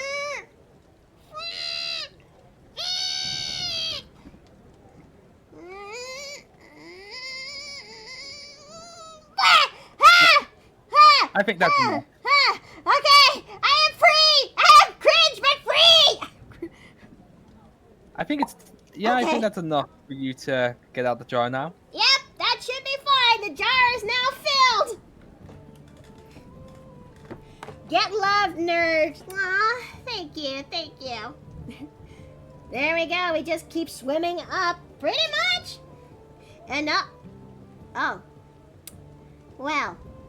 Well, what have you done? Sorry there, fellas, but I'm going into a tunnel. And the gremlin returns. Interesting. Do we have anything ready for an experiment? Well, we've noticed that, s'mores make her poop gold. But pumpkin chocolate seems to be ineffective on her. Yeah, exterminate's retained. Hello, House Gremlin. Ah! Yeah! Exterminate is happy to see! Yes. Ah! Thank you for the head pet. Thank you. Yes. How is everybody actually going in? Try this out. It is shrimp chucky. What? What chocolate? Shrimp chocolate. I've never even heard of that one before. You can Gremlin, die! Gremlin, I'm gonna ask this. Will you ever learn to refuse a certain type of chocolate? Afterman did that just now! Wanted something to drink to wash away that taste. Huh? What the? This canned beverage right here. Ah! Pinky. What kind of beverage is it? I don't know, something called Red Bull? No! Gremlin, no!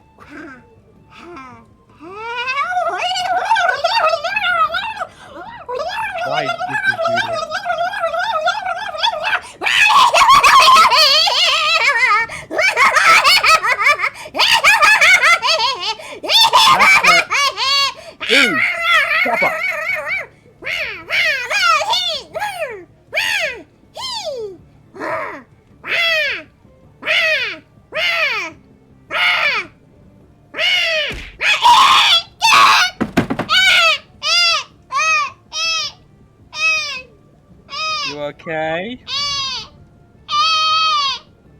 Come on, Gremlin. Come here. I think that's what they call the crash. Yeah, but Red Bull's caffeine, not sugar, though. Me head. You're gonna be alright, Gremlin. Come here.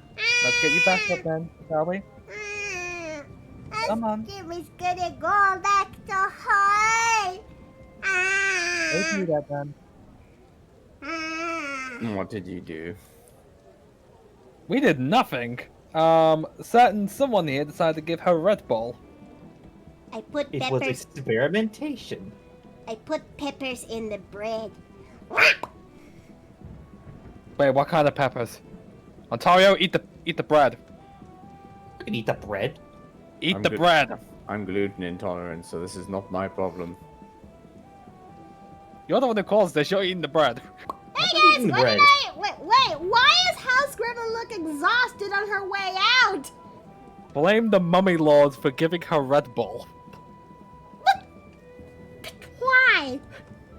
Experimentation. Oh dear. I was requested specifically by both Mickey and Stella not to experiment on the gremlin, and this is why. I like pepper bread so long as there's cheese. I'm sorry? Yeah, she put peppers in the bread, but we don't know what kind of peppers they are, so I'm having Ontario. How about I take a gander on that real fast? Okay, can't be that Oh, take a bite. bad.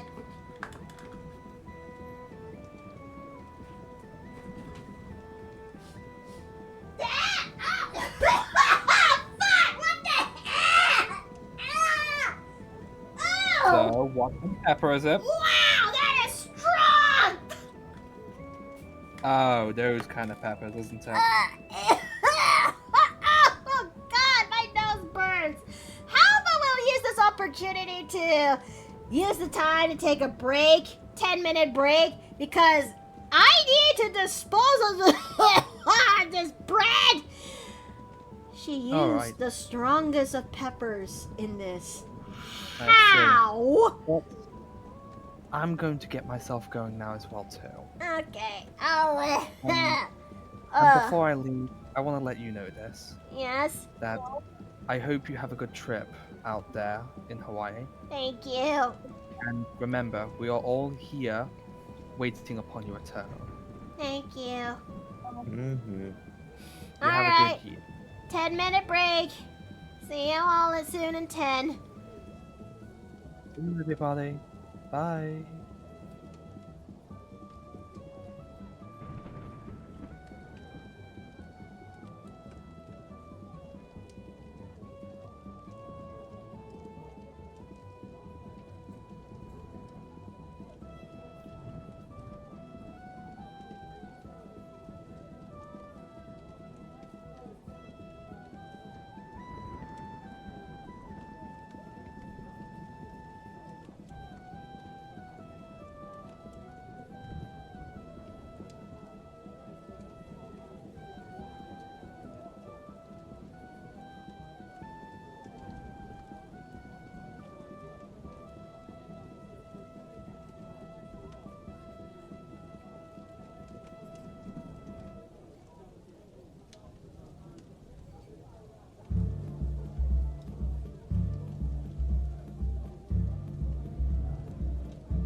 Modify.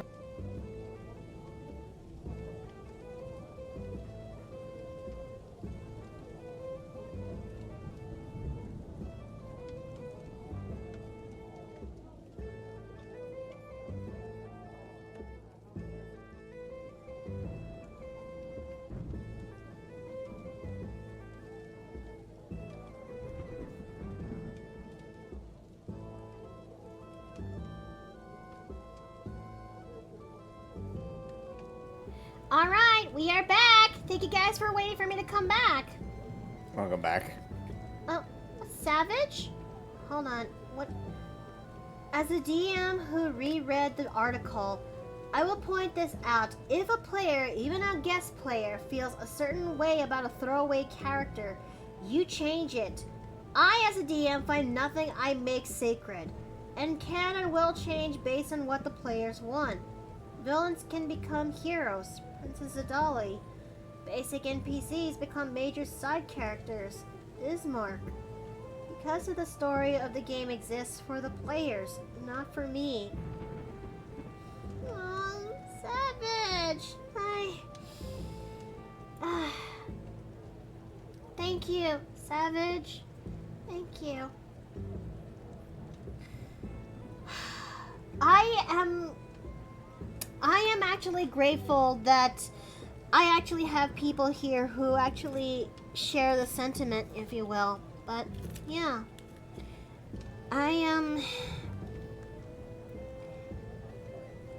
Crafty was trying his best to actually make a story happen, but by doing so, by being so uncompromising when it comes to certain plot points, because he wanted things to go his way.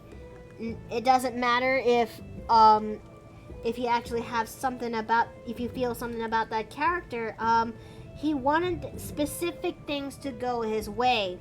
It's what Bubbling Brook says when it comes to her statement when it comes to her experience with Crafty, as seeing him play out as a player and a DM.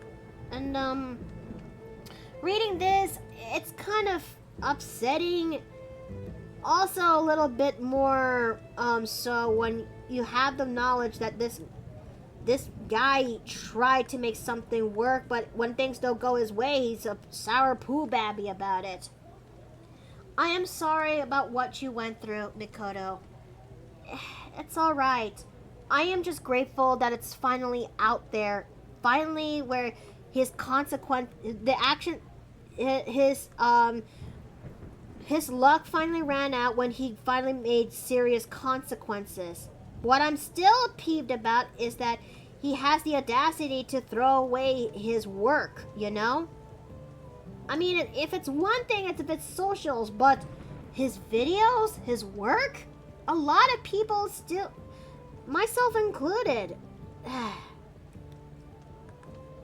Or maybe because he's that much of a paranoid on how people will actually perceive this when looking at this in a new light. I don't know. But Fergus had so much potential, you know? And Crafty was so unrelenting when it comes to this. But yeah,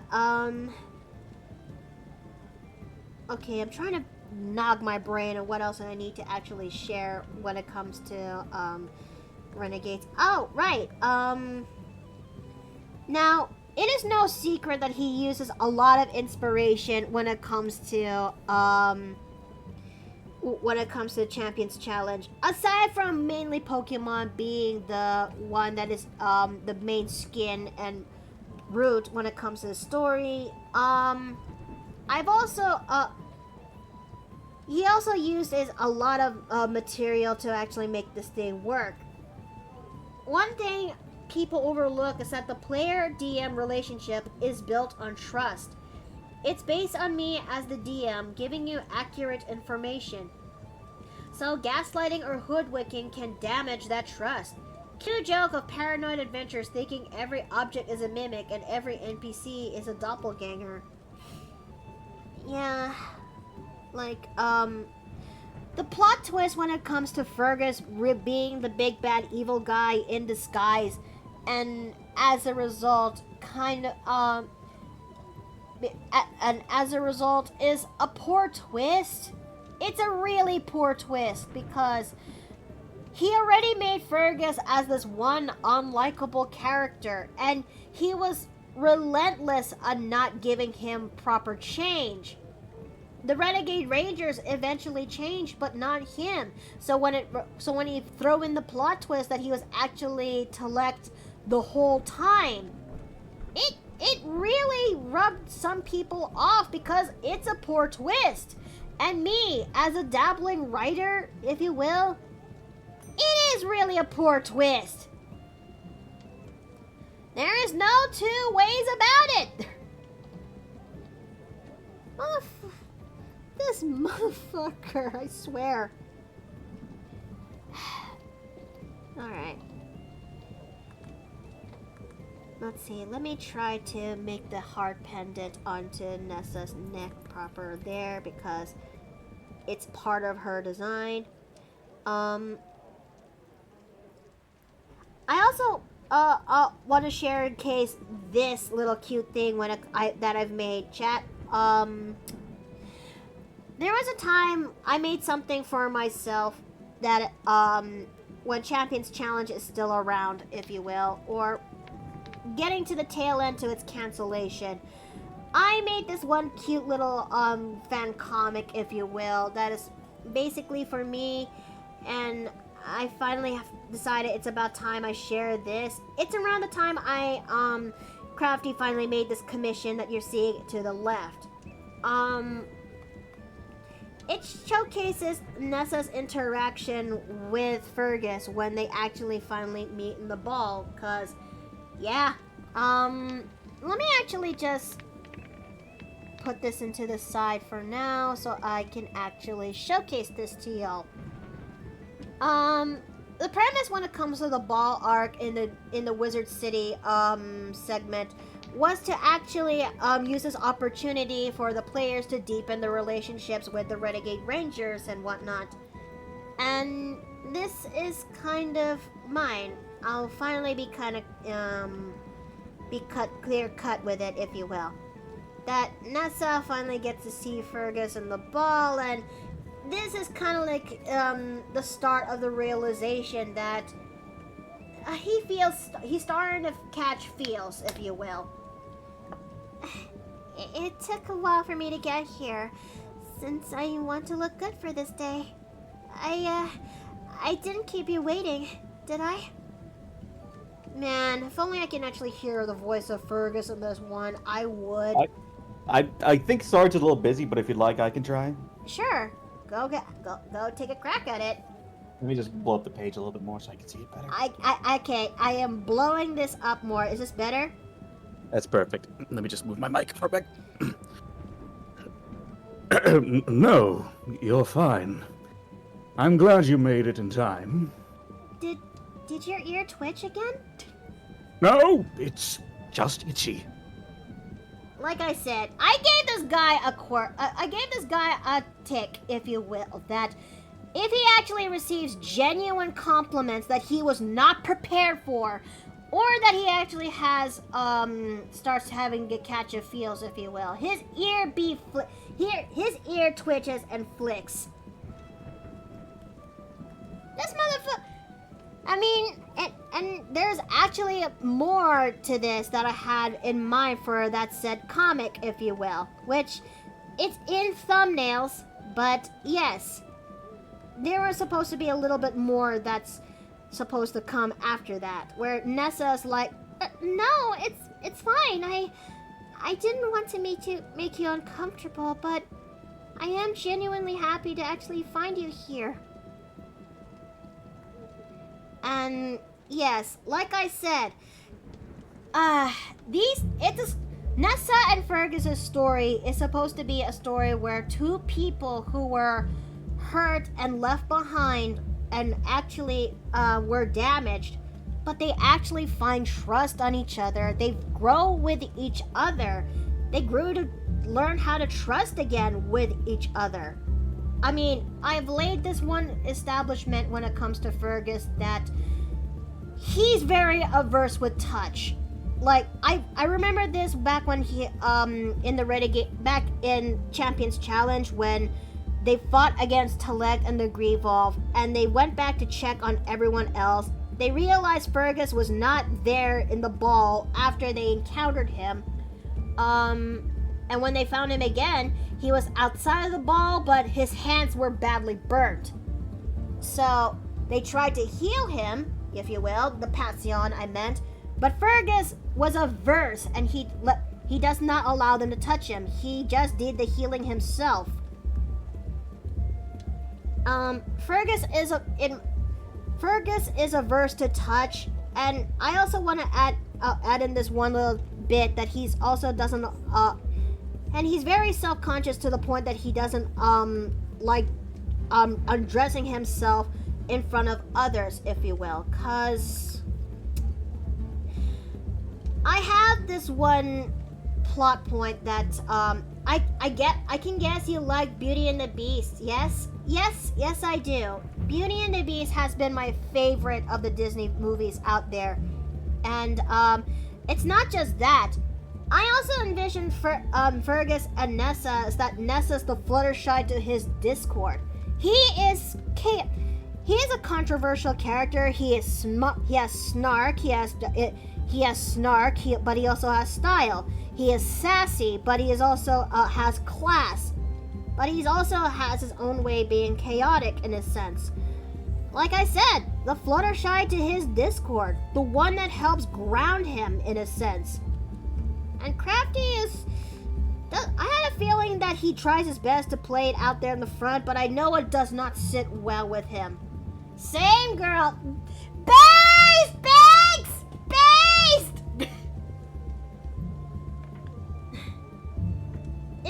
It's so beautiful thus far, my dear. Thank you. And it's not just that. I think it's also because of my own art style. I kind of made Fergus quite handsome in my sense. Like, I made this for what he would look like in modern day world attire, and he basically ate up that outfit. And yeah, it's been a while since I actually draw Fergus proper, so it took me a while to actually get his face right. Thoughts, questions, death threats? So just kind of find it funny that you kind of just like tone down a bit of the snout a little bit and basically have it like you fused Percy from Vox Machina with Beast from X-Men. Pretty much. Beauty is in the eye of the beholder, after all. I mean, Witch Eye's got a lot of eyes right there. What? A beholder. Beauty's in the eye of the beholder. So you better take it down, watch out for those rays. But it's not just this version of Fergus that I meant. There's also a time I kind of dabbled what he would look like if he's much more, that he's not much of a fearbolg in appearance, and, I don't know which one's better. Not sure. They're both damn good looking. I mean, let me just put these two side by side, if you will. Nah. I don't know which one looks better. I don't know. I mean, you could always take him on vacation. Go to Paris, see the Eiffel Tower. Let's see. There is a restaurant called Be Our Guest in Florida's Disney World where you can have a 3-course meal in the Beast Castle and meet the Beast himself. Oh boy, I'm gonna try my... Oh boy, should that ever happen? If that ever happens, I'm gonna try my best to stay composed, but I would actually freeze the fuck up. Yep. Somebody get a stretcher. Hey! No! No! Oh no!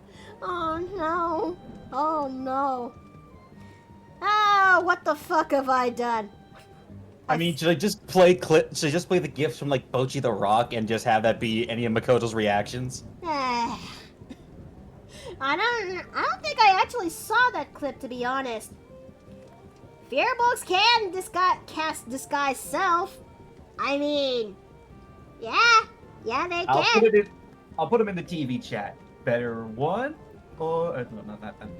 But would you also believe me that once upon a time I actually made a Renegade Rangers April Fool's Day image where I actually take the Renegade Rangers and gender flip them, if you will.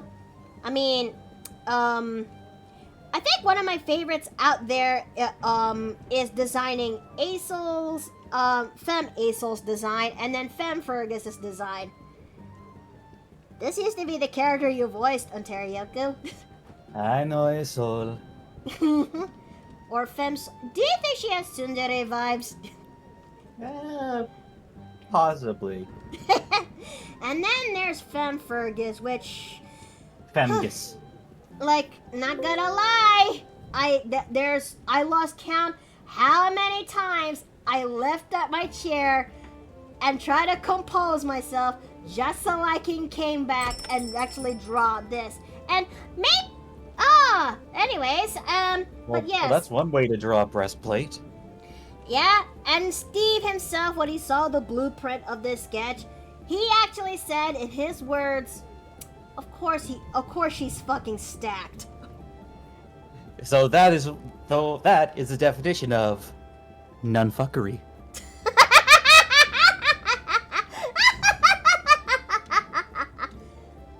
Straight up asshole fuck.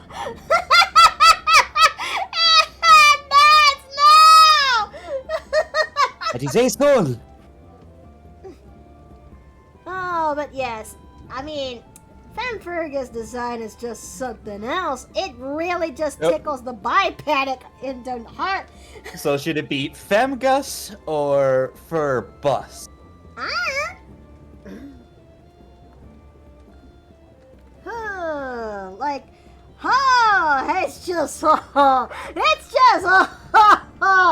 Somebody hit the hydrate button. Somebody's thirsty. I'm perfectly fine, thank you very much. I'm perfectly fine. Okay, is that something that needs to be cleaned up? Yes. Fergal? Thanks! Oh man, oh man, oh man. Chat's on fire today, isn't it? Okay, not that well, we are talking about a character and what could have been, and the storyline of what I envisioned and what I actually had in mind for these two. I also gave Fergus in my interpretation much more, a little bit more than that. Like maybe it's because of my Warhammer 40k brain that actually was very present when I saw his armor again. Mind you, it's Crafty designed him as yes. Maybe it's because of the pauldrons that he actually designed in Fergus, but I kinda can't help but think of the pauldrons from Warhammer 40k, you know? And then it kinda clicked on me. I kinda made him a Warhammer 40k fanboy. But he also has a love-hate relationship when it comes to minis. I'm just imagining just like the one guy in Tangled who has like the two tiny unicorns, but it's just him with a couple of just a couple of Space Marine minis. If you ask what was his favorite faction when it comes to Warhammer 40k, it would be the Alpha Legion and Imperial Fists. Of course.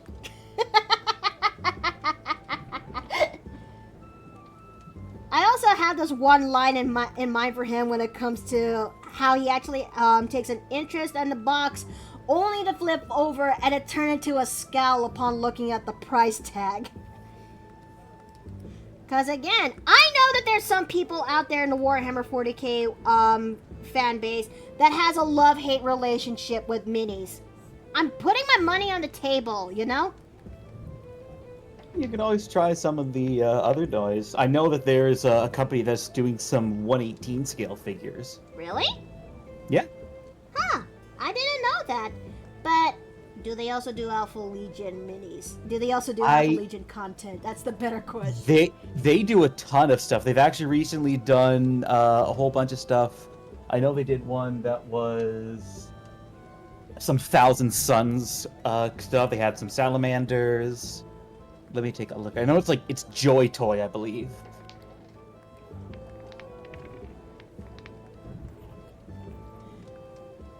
Yep, Joy Toy Alpha Legion. Boom. Can I get? I need deeds because Alpha Legion is my favorite. Okay, Worms. Nope. Worms. Nope. Okay. I need my Alpha Legion because what's a girl like me gonna do to fight Alpha Legion minis in this fan base? Okay, and ad is up right now, so I'm gonna turn on the banner. So yeah, but yes, I also like to give him I like the idea that he has a hobby that he actually likes Warhammer 40k content, going as far to actually have minis himself, and he actually hand painted himself.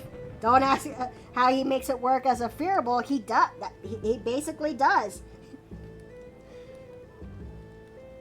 But he still also has a love-hate relationship with minis. And I still like to make this one conversation when it comes to him and Ness. Like, if there's anything I learned from my life, it's this. Never ask a woman her age. Never ask a man his salary. And never ask how much one pays for the War X30K minis. Huh. So then how much did you spend for your minis then? There was silence. Absolute silence as he tries to look away. Fergus! No. Fergus! I refuse to elaborate.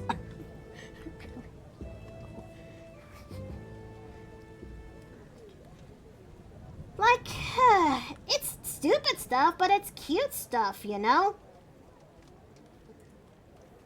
But yeah, that's going to be a little bit canon and such.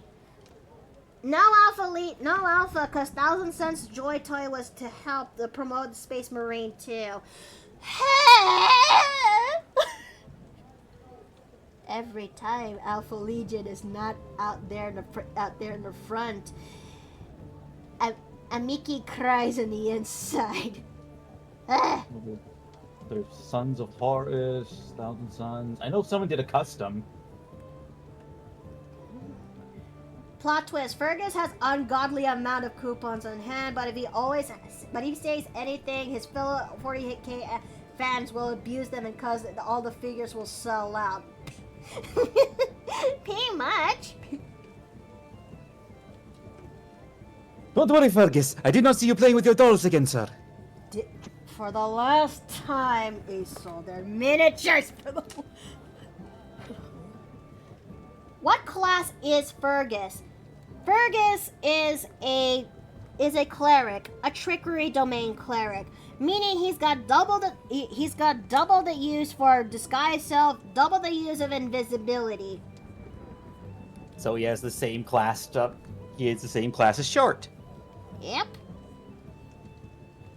And but I kind of picked for war cleric onto Fergus for the Dirge run, if you will, because Shard already picked it. And besides, I kind of need to know how to get good as a war cleric for the sake of research and character design in the future. I'm just doing it for research. Take off your pants. I just need to do it for research. No, I did not.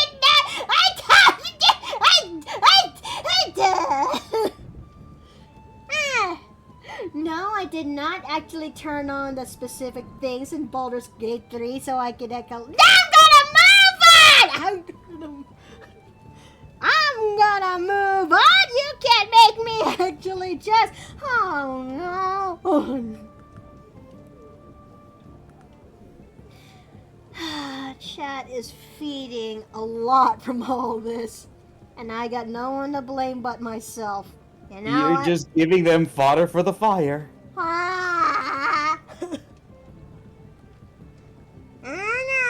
properly feel about that.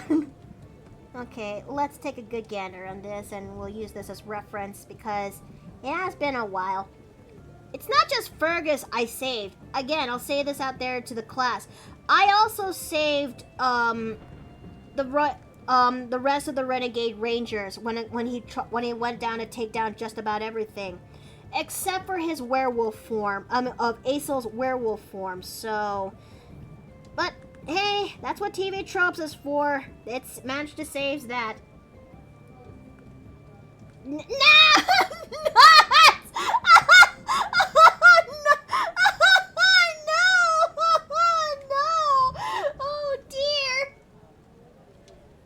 Man, everyone is teasing you, girl. That's because it's now open season for chat. It's now basically open season that I can finally be free enough to actually talk about Fergus the way I wanted to. It's all range to fluster. Well, almost all of it.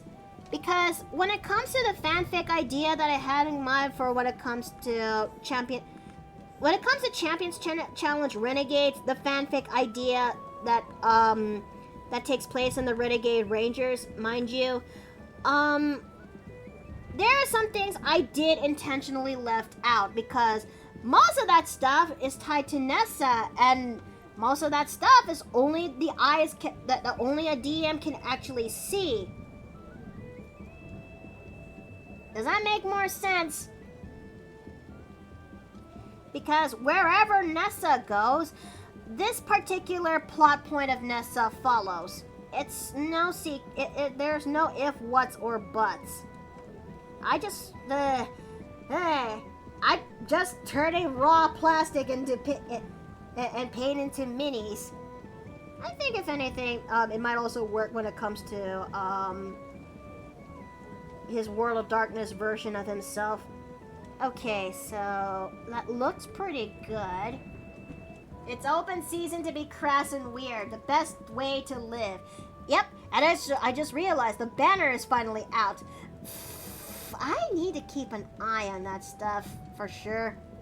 Also, if it's World of Darkness, does that mean he's have mad cow disease? No. But I envision Fergus to be something else when it comes to World of Darkness.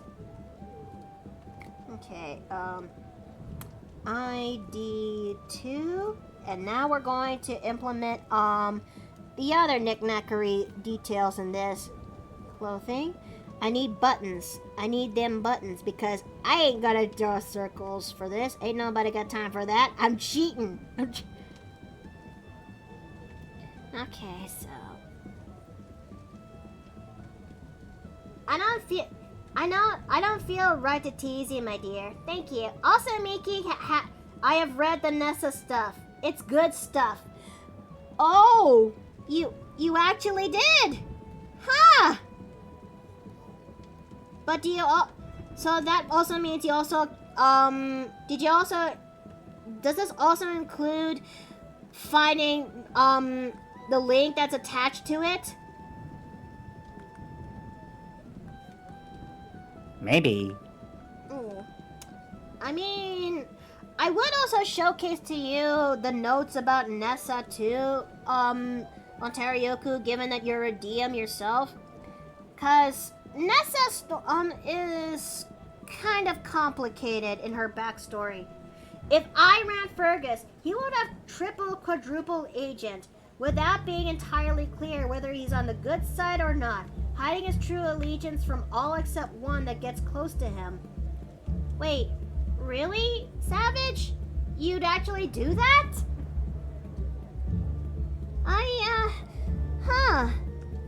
I didn't know what to actually say.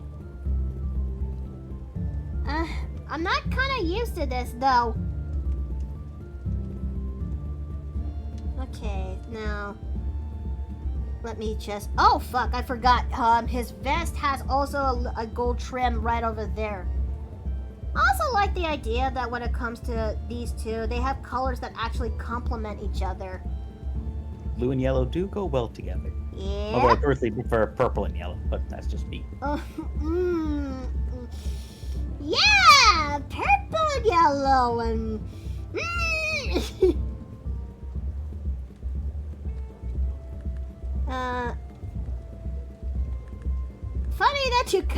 mention that. Get love, nerd. Alright. Oh, thank you. Oh, Danica, hi! Hey, Yeah, it'd be real shame if someone's main color palette was purple and yellow or something. Anyway, It's good to see you again. How are you? well, people are positively reacting to the public announcement of the 2.0 design of my avatar. That's great. That's really great. Yeah, apologies in advance to all my friends who have to remake the small asset of me and for all their streams. Well, I have been considering doing a Pals to Plushies where I revamp all of my friends as plushies to their updated selves. Even Runia is also asking me when should I actually get to work on. It's a joking matter, but you know, she does raises a point, and that's on me. I mean, you also need to do the Ontariette version of me at some point. I mean, yeah. Let's see. Where art thou?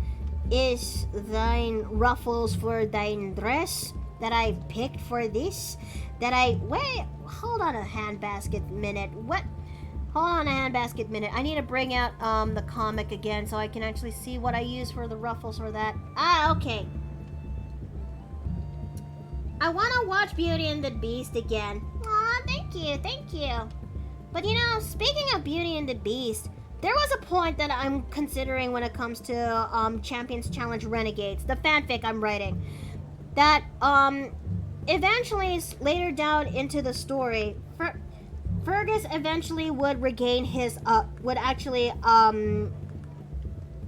regain the last name, regain the proper name to the house before the war actually just took away that name, if you will. And and to be honest, trying to think up what his last name is his new last name is going to be was hard, because I'm very well aware that when it comes to how his last name is depicted, Forgerus is the name that resulted from having to actually to serve as punishment, as well as that of penance for being part of the losing team and committing crimes that is horrendous. And this would have been an opportunity for Fergus to finally be scrubbed clean from what happened when it comes to his family, because oh boy, his family. I too also had plans with that family of his that were not very pretty, if you will. Let's see.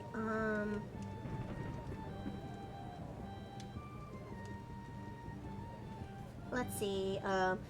Holding onto the hand basket that's proportionally appropriate for Fergus's massive hands. Well, to be fair, Knots, he was he's a furball. They're giantkin. Ness has anyways, I'm gonna continue. I'm gonna continue. We're all thinking about it, right? No, you're not thinking about it. You're not thinking about it. You're not.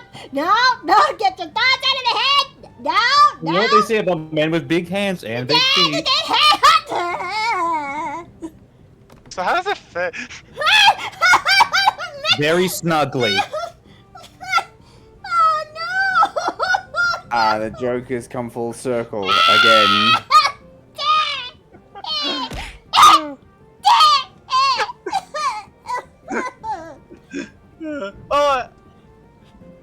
Hey, what a time to come into chat if you're just joining, Miki. Oh no. What a time. It is one hell of a time. Oh boy. I'm thinking of how funny it would be to Fergus to carry a tiny Is that impossible? Right! Tiny head! How tall is Fergus? He's 7 foot, canonically. Nessa is 5'5". And he's built like a shit brick house. I'm very, very well aware that he's built like a shit brick house. It's kind of what's one of the many reasons why it activates the monkey brain, much to Crafty's chagrin.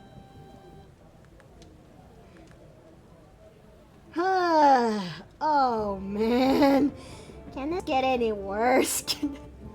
So anyway, the condom of holding.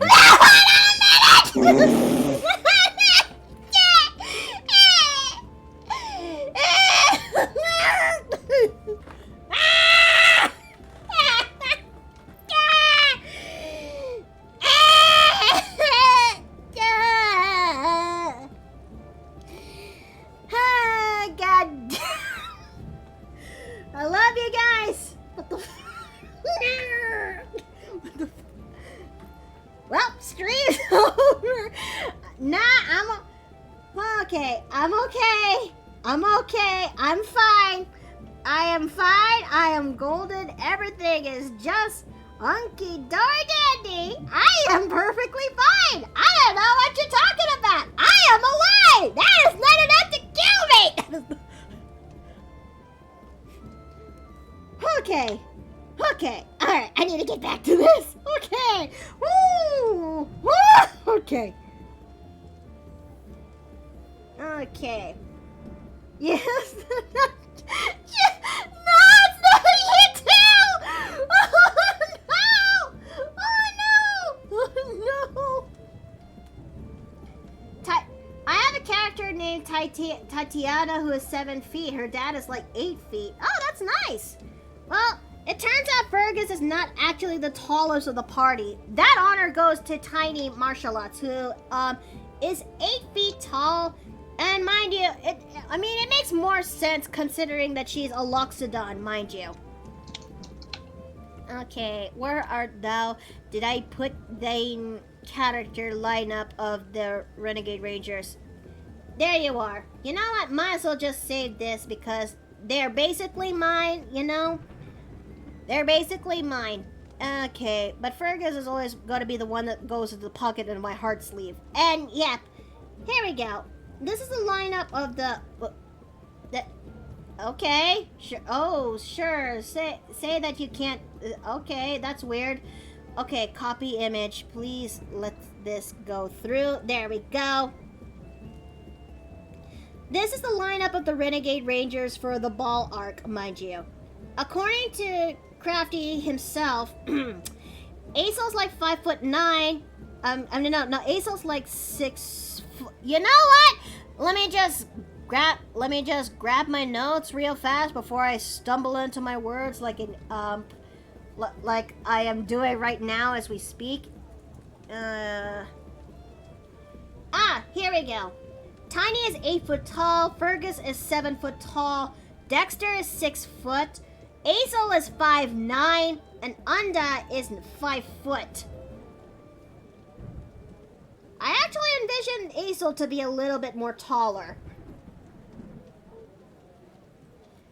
Okay, Dexter's height is variable if he has interchangeable parts on hand. Maybe so, considering he's a Warforged. But yeah.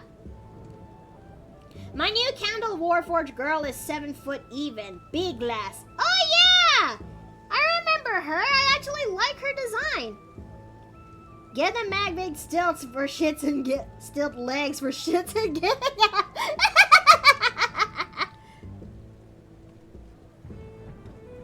Okay, dokie Loki. Now we're gonna get back to this. Oh boy. Okay. Alright. Let's see. Let me go ahead and start working on the ruffles again. Because them ruffles is the... I would draw this out manually. Or take the route by just drawing it out. By just using the brush that's available for you in Clip Studio Paint. You just need to do some tweaks and make sure it just works with the style that you have with your art. I mean, use the tools that is available to you, you guys. That's the my one takeaway on this.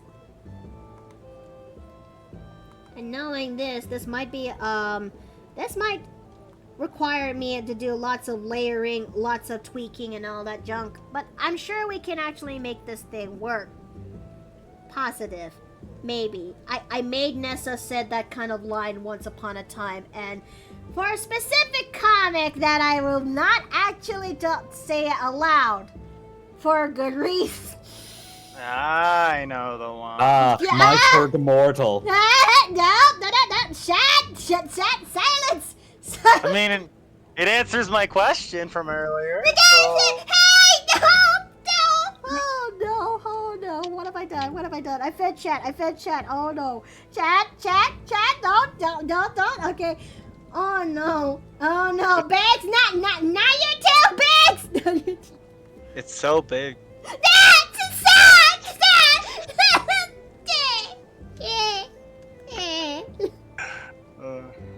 Oh no, what have I done?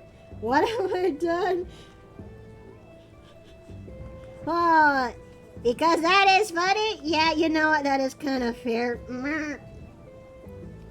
You know what you brought upon yourself. Yeah.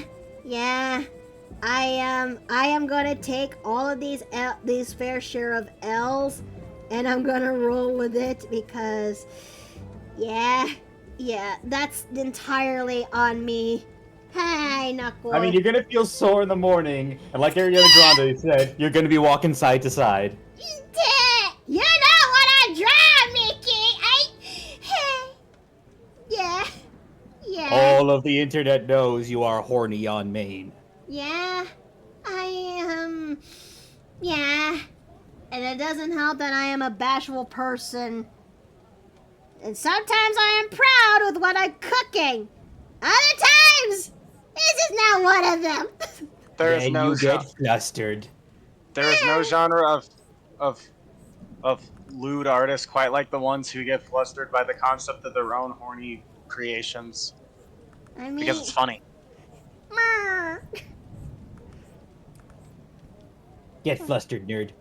Meanwhile, I, however, am quite confident when it comes to that regard. So, only polar when... opposite. Yeah. Oh man, I don't know how to properly feel about this, man. Can this get any worse? If I keep saying that, I might end up falling for my own trap. Okay. Femgus doing the Fairbanks snoo walk. That's funny. Oh no, that is, oh, I will be doomed. I am doomed. I am properly skull-diddly doomed. Okay, In the words of one Hoppediah planter, you would say, I don't feel safe. oh no. Yeah, I also don't feel too safe with this because chat is cooking. Chat is cooking from all of this information that's coming out in the woodwork. Ungodly screeching! Oh dear! Side note, shout out to one Fairbanks just for existing. Yep. And thank you for the wonderful art that he did of me. Well, I mean, also because if I'm going to be so real with you, when working on the 2.0 design of my avatar, I used a picture Fairbanks had drawn as a frame of reference on how to detail the beefier arms my avatar now has, so I'm kind of thankful for that too. Because sometimes when I'm like, I don't know how to draw this thing, how do you do it? Anatomy is hard. It's like, how do you do it? And then I'll look at how someone else does, and I go like, all right, let's figure out how that works. Okay, let me turn off the body so I can actually see the ruffles properly in motion. Because I actually designed the ruffles to be like this kind of way. Ungodly screeching continues. Bags! Oh, dear. You're welcome. You guys are naughty. Well, that's the fine print when it comes to following me. Dirty jokes and words galore, as well as chat actually not hesitating to actually just, well, is not afraid to actually fluster the innkeeper, because that's apparent. Not to mention the difference between naughty and naughty. Yeah. Yeah, that is the difference, isn't it? Okay, so let's clean up this. And let's see the brush so far. We gotta make the ruffles that goes over here and, yeah? Okay. Because we're doing so well with this so far. Like, I still envision Fergus as being someone who is that of an enigmatic person. Someone who is not afraid to actually be, cunning, someone who's also not afraid to be coy, but he also knows how to actually talk his way when it comes to level of conversation in order to get away from conflict and bunch. Basically, bullshit his way, whether through persuasion or deception. That's kind of how I kind of run when it comes to him in the third test run, if you will. But the mod I had for the Furbolg one is good, but it's not perfect because when you scroll the map away from him, his head is gone, okay? And you have no idea how I had to keep pretending not to focus on that because that thing can be very annoying. It's hard to pay attention to that. Did the bulge break the mod? No, it did not! But it's more the case that, for some weird-ass reason, the head kind of disappears when you scroll the map, to the furthest you can go. But when it's up close in person, the head is present. Okay, cool, Sevi, good. On to the show. He's like the big teddy bear plush with a dinky head. Oh no, Nuts, you don't have to say that. Well, the teddy bear with a bad dragon strapped on there.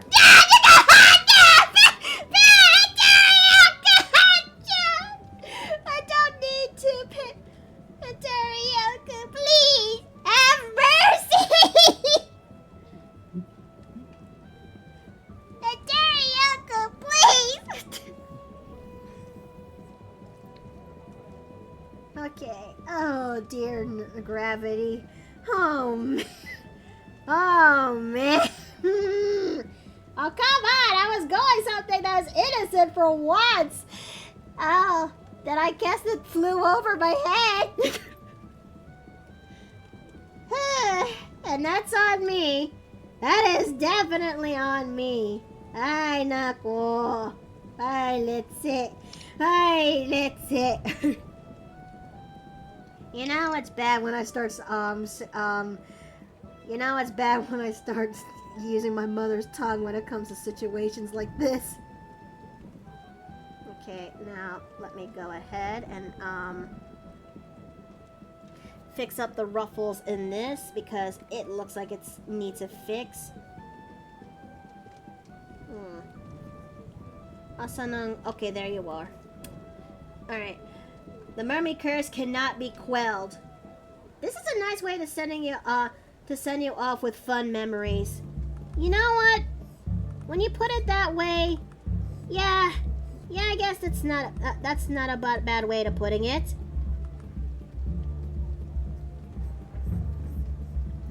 Okay, cause I'm gonna be gone to Hawaii for a very significant amount of time.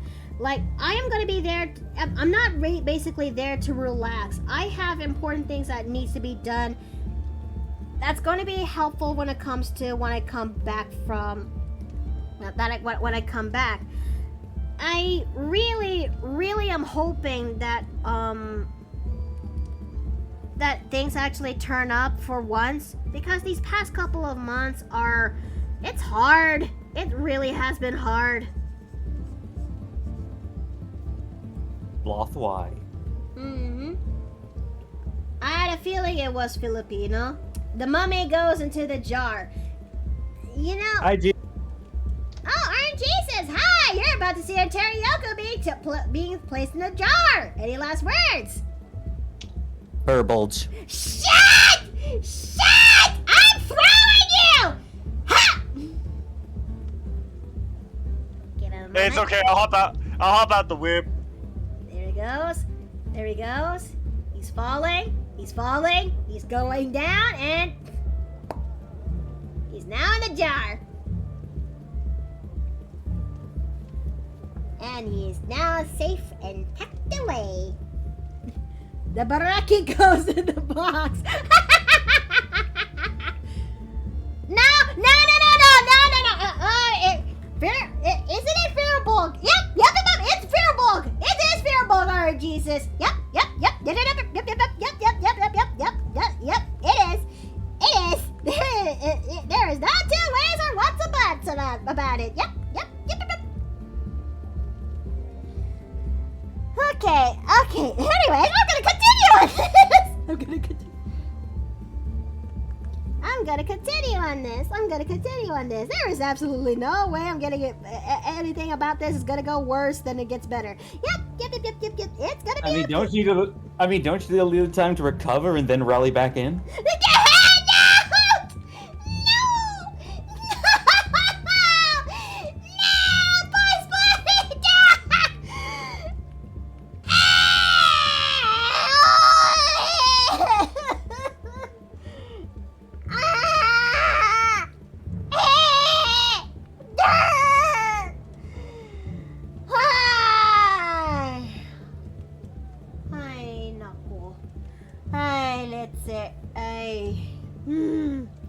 Putang na ng lalaki ito. Okay. Alright. Okay.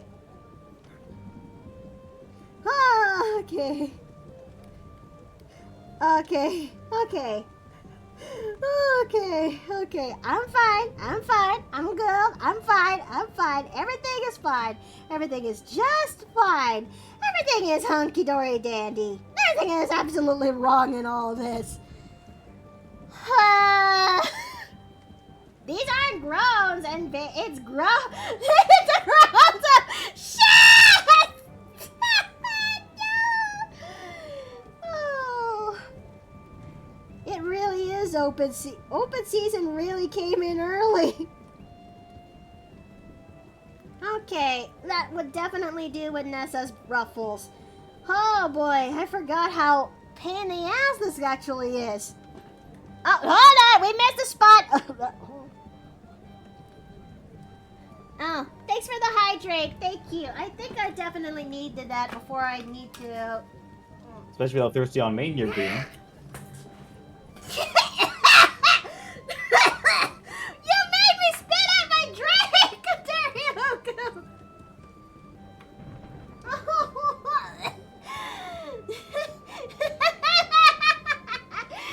Okay, I needed that.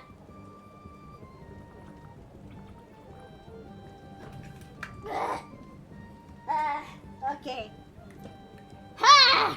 Okay, I'm okay. Guess everyone's getting their kicks in before you're in the break for a month. Technically I'll be gone for about 3 weeks. 3 weeks I will be gone for that duration of time, and I'm going to miss you guys a lot. Really, I am definitely going to miss you guys a lot when I get there to Hawaii. I am back. Sorry for dipping. I had to attend to my brother. That's okay. Is he alright? He's fine. He just worded his WhatsApp messages in such a way that initially made me think he was not. But yeah, he's fine. Okay. Yes. Well, at least it's nothing that harmful, isn't it? Nah, he just needed an extra pair of hands to bring stuff up in the car. Ah, okay. Okay, but I just can't wait to finally get back to you guys when this whole thing is started.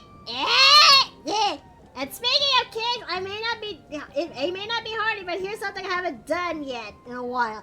Okay, I am going to miss you. I'm gonna miss you too, all of you guys, because so many things that happened this month, so many things, but it's you guys that actually help me out throughout all of this, and I just wish it wasn't so soon, but it needs to be done so that way I can actually come back fully proper. Okay. Now let's go ahead and make the ruffles in this. And let's also increase these little areas here, so. And afterwards, we're gonna go straight to doing color. I had to tackle on doing this portion first, just so we actually have one less thing to worry about when it comes to the detailing. I know it took a while to get us here, but such things need to be taken care of, chat.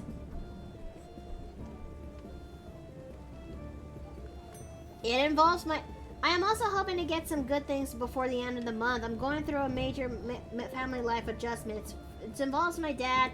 I hope it's not risking breaking the 4th rule.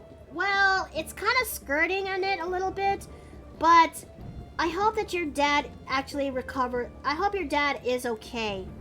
You know? You have my utmost sympathies and love regarding about that.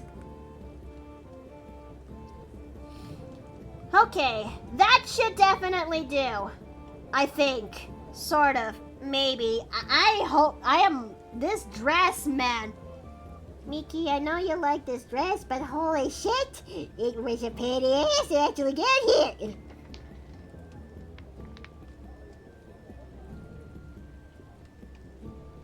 Okay, so we're going to basically do that. And it's worth it. The ruffles are gorgeous. Aw, thank you, thank you. But I remember when it comes to Dr. Crafty, one of the things that is a pain in the ass for him to actually draw, it's roses. And Although you could argue with Scarlet with that. Like, I mean, I remember Scarlet's designs when it comes to her character, and there is a shit ton of roses. It also doesn't help he has to draw these roses by hand. Like, I keep asking myself when I saw the commission being worked, like, bro, just use some brushes from Clip Studio Paint or something. Make your job easier. Huh. Motherfucker did not listen. But anyways, we did it. It took us 6 million years.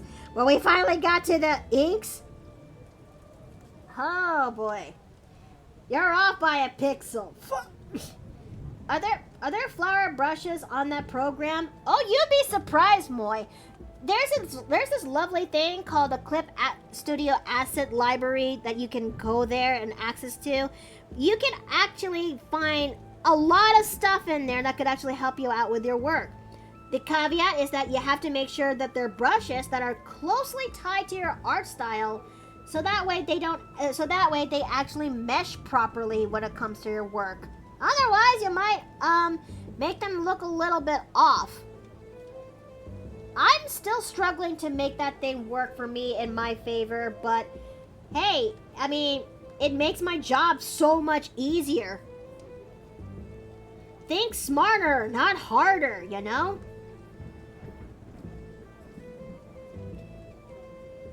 Okay, that looks pretty good as is. Yep, that looks pretty good as is. Okay, so we're gonna turn these things off, and that looks significantly a lot better. Okay. Now we're going to start putting this into the master right there. That's why I prefer doing things by hand against common judgment, but painting typically takes these sorts of things easier too. So yeah, I guess it all depends on how people approach to the subject on hand. And oh dear, hold on, myself included, I decided to follow along with Clip Studio Paint because it allows me to do my job significantly a lot easier, if you will. And I too want to think smarter and not harder. And that also includes freaking backgrounds. Because holy shit, backgrounds is hard. It's why, oh dear. Wait, hold on a second. I just had a thought. Silhouette test. Do you think that looks pretty good as a silhouette test? Pretty good. Okay, so now we're gonna turn this into that of gray, so we can actually see. Jackson Dragon, welcome back. I'm sure you've been waiting for waiting this day to see this picture. Yes, I have, because I can finally draw this thing proper, you know, because I love this commission. I just wish that he actually treats it properly, you know. I actually genuinely wish he did treat it properly and not this. Okay, now I need the ball outfits for... Why is this... Why can't I open up this image? What's in this thing? It's a PNG file, yet it cannot be opened. What? I was burning stuff with my brothers.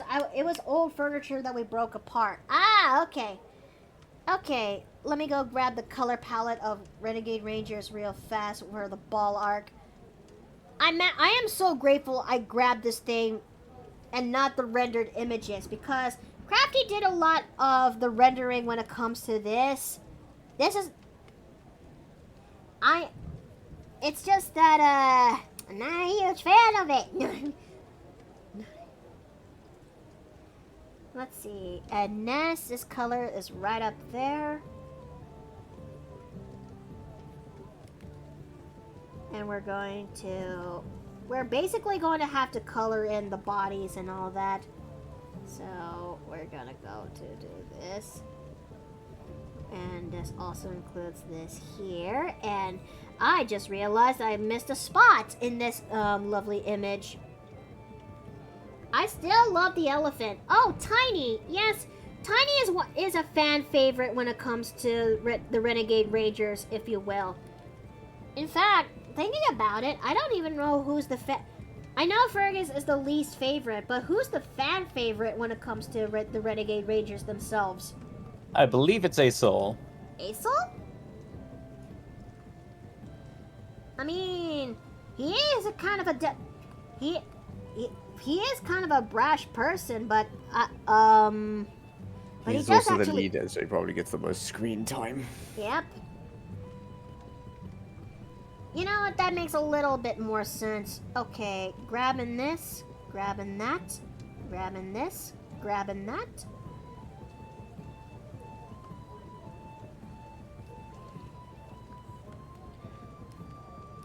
Okay, and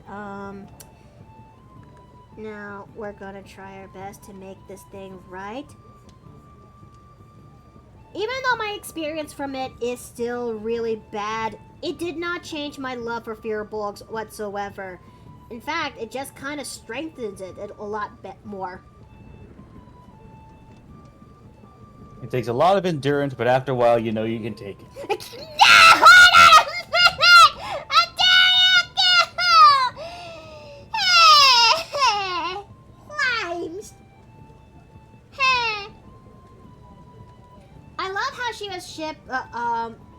How she was shipped the Forged Paladin. I ship it.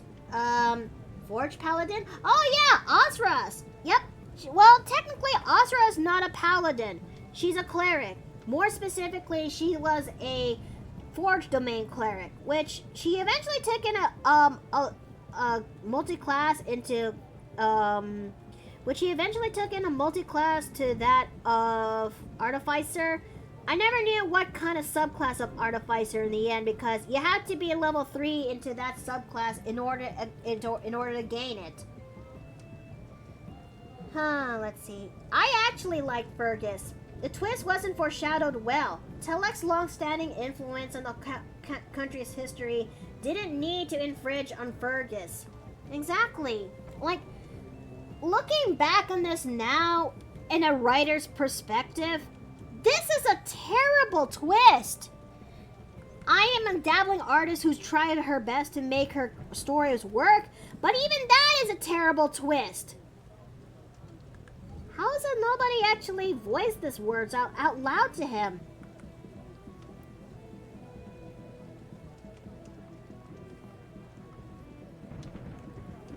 felt like the twist dropped the value, dropped for the sake of shock value. I also think that the twist is out there because it's Crafty's way of trying to cement that this character is meant to be perma-hated, not knowing the ramifications that there's some people out there who genuinely liked Fergus.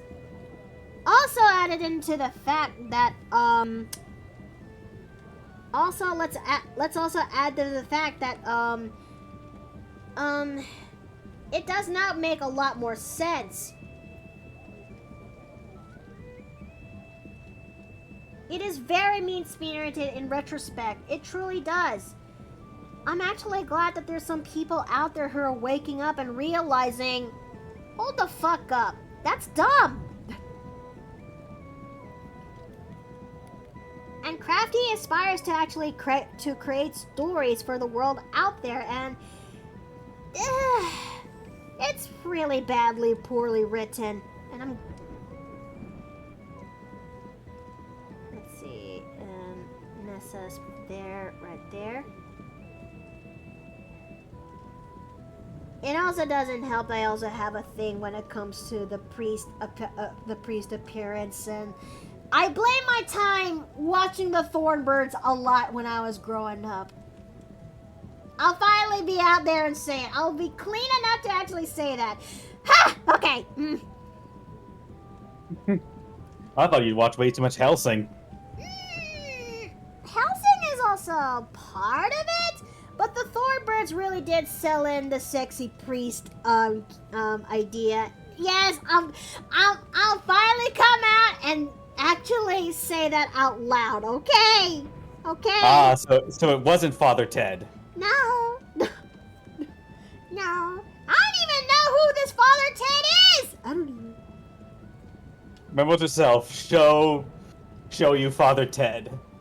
Humst? It's basically about a bunch of, like, Irish priests hanging out together. And there's another one that's like Father Jack, who's this old curmudgeon who just sits around on an old chair, and he basically has a couple of words that he says, and it's mostly just dialogue that just says, drink, wreck, arse, and just that's all he says.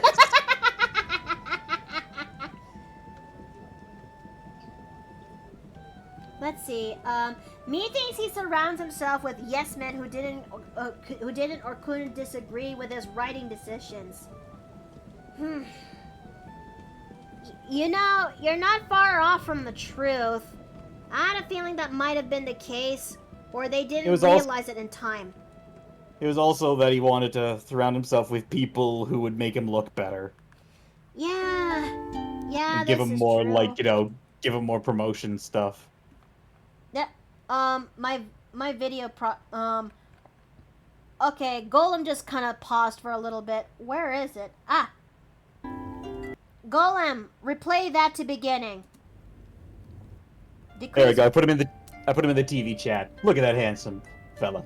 I mean, sure. How bad could this possibly? Oh my God! Oh no! Oh no! Oh dearest no! I hate to miss the rest of this, but I should go to the recycling depot before it closes. Alright, you take care, Emma Marine. Thank you for coming at least. But you know what's one thing I actually have the gripes with when it comes to the Fergus portrayal? He was never given a chance to actually grow. I know that he never had a chance to actually explore more of his character, or actually explore more of the conflict that was written there, especially regarding to especially when it comes to the hypothetical conflict with his family.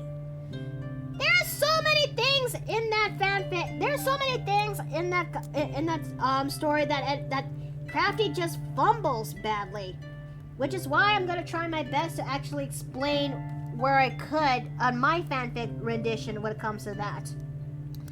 The reason why Fergus was so very averse to touch in the first place is... Okay. I don't know how to properly describe this, but let's just say that his father did something to him no father should ever do to their own child.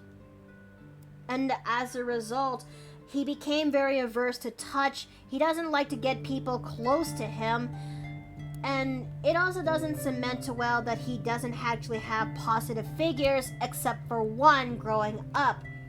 He knew that he was doomed to a life of unhappiness thanks to his upbringing, thanks to being connected to being a forgeress, mind you. And, oh, ad is up, so I'm going to turn this on right now. And as a result, he knew that he's not going to have an unhappy life until Nessa came to the picture because of their mission, the witness protection mission that they also do while they're still partaking in the Champions Challenge. Nessa actually slowly brings out the best out of Fergus, and this actually surprises him but also terrifies him because there's a very good chance that any actions that he did will actually come back to haunt him, and it will also affect her. He knows that Nessa is a charm, has her own charms, and that she is bright and beautiful, but he knows that if she stays with him for too long, that fire would eventually burn out because of his proxy. So he tried to actually push her away, but knowing deep down he hated this because he genuinely loved being by her presence. And remember that bit when I said earlier today that my idea on Fergus when it comes to Champions Challenge, where everyone gets to have their own goals and ideas that they can do, but Fergus is stuck with this one because he will eventually have to marry someone at the end when the Champions Challenge is over, and would take over as the next head of the Forger's line, and would also continue the cycle that is the pain bestowed upon him. And it was through Nessa that he realized what he truly wants. There was a time when Aesel and Fergus actually finally became better friends, when Aesel realized the situation was utterly fucked, that Aesel actually made the effort to try to be a better friend for Fergus. And it is also, Fergus also reveals to Aesel that that he doesn't want to actually go through what that is planned for him. That if he, in his own words that I actually had in mind for him for the story, if I could marry anyone who I wanted, it would have been her. It would have been her. Yeah, it was heartbreaking, you know? And I intend to make Fergus a complicated character. This man keeps dropping L's. Well, I almost forgot this little part of the bodice right there. And Nessa also eventually came to actually just start to love him as well, because she too also had her fair shares of pain and trauma that came to her life.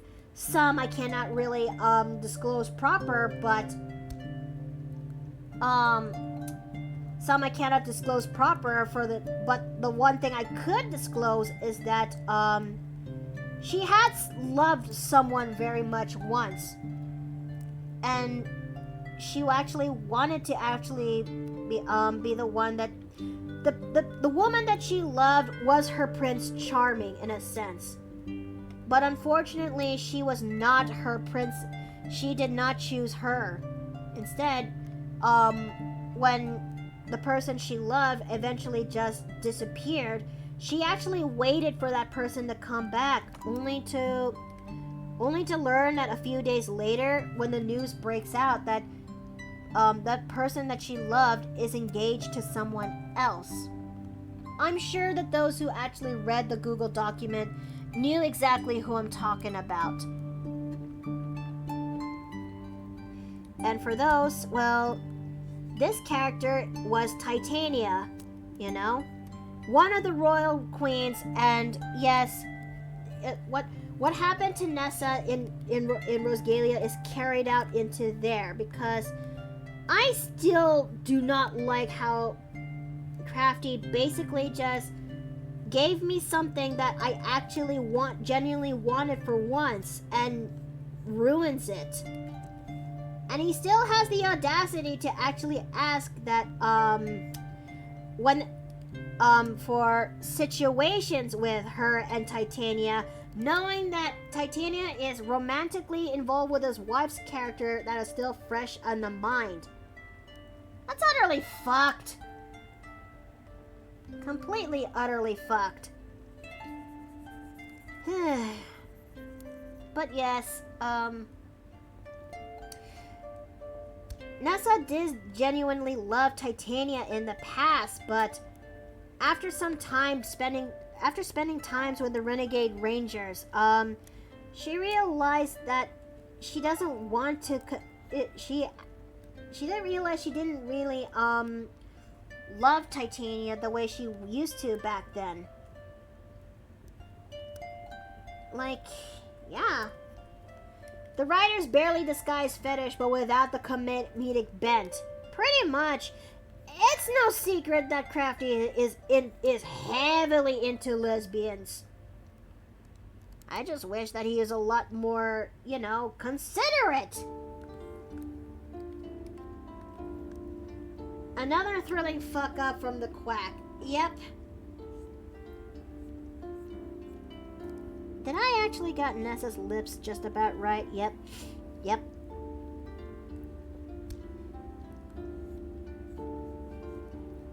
So, it comes back to the one question. Why Fergus? Why do you choose him after from all of the characters that was in his repertoire? Well, Jay actually said it best after we talked a little bit more about reading over Champion's Challenge and me going over the notes of the game itself. That soft no I saw back then, that was him actually being lonely. He had no one, and he never really got to experience that kind of genuine love from another person. And as such, that it became kind of apparent that this thing I'm doing with Fergus and Nessa, it truly is the next it truly is my one way to actually make something work, if you will. A lot of people called it cringe back then, and maybe so it was cringe back then. Maybe because of how he was written. But I don't know. I had proper things in mind when it comes to the fanfic idea, if you will. And yeah. Someone's kind of fancy today. Oh, Deradex! Hi! Welcome back! Welcome back! It's good to see you again. Let me see if I actually got that right. Okay. No. Okay, I remember this. Okay, I remember this one now. Okay, so, no. We're going to make that black. No, we're gonna make that black, and then we're gonna make that one red. And if my memory serves right, yep, it's this one, it's this brush. I genuinely thought there was some turning point after Conjerno held him at gunpoint. Like the moment slightly traumatized him so much that he'd start opening up, even a bit. I don't remember when that exact moment happened, but think you can actually fill me in, Knots? Okay, so let's actually make the flowers a little bit smaller, make that thing a little bit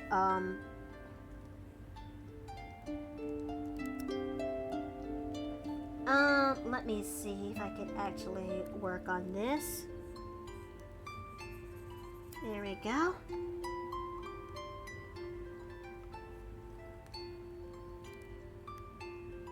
Okay, let's make the flowers. You're not supposed to be that way, so we're gonna flip you, and we're going to turn you there. There we go. And shoo boy. Woo boy. Oh boy. This part is this is gonna be painful. But let's bear through with it. We're gonna bear with it, chat. We're going to actually work on Nessa's flower pattern on her dress. And we're gonna have to work on filling out the blanks when it comes to this. But yes, but how are you doing, well, how are you doing, Farah? I hope you actually had a good day today so far. I did have an interest in joining in one of his games, but knowing what he would do makes me wonder how would he handle a character in bringing him a paladin whose powers come from someone who loves him. I didn't know that could actually be possible. Huh. Okay, pattern. I know one of these things is not like the other. There you are. Bro, I just can't believe he actually drew the roses by hand, which is not a bad idea, not a bad thought, but bro, just use brushes from Clip Studio Paint or something. Make your life easier. Why punish yourself far more than you possibly could?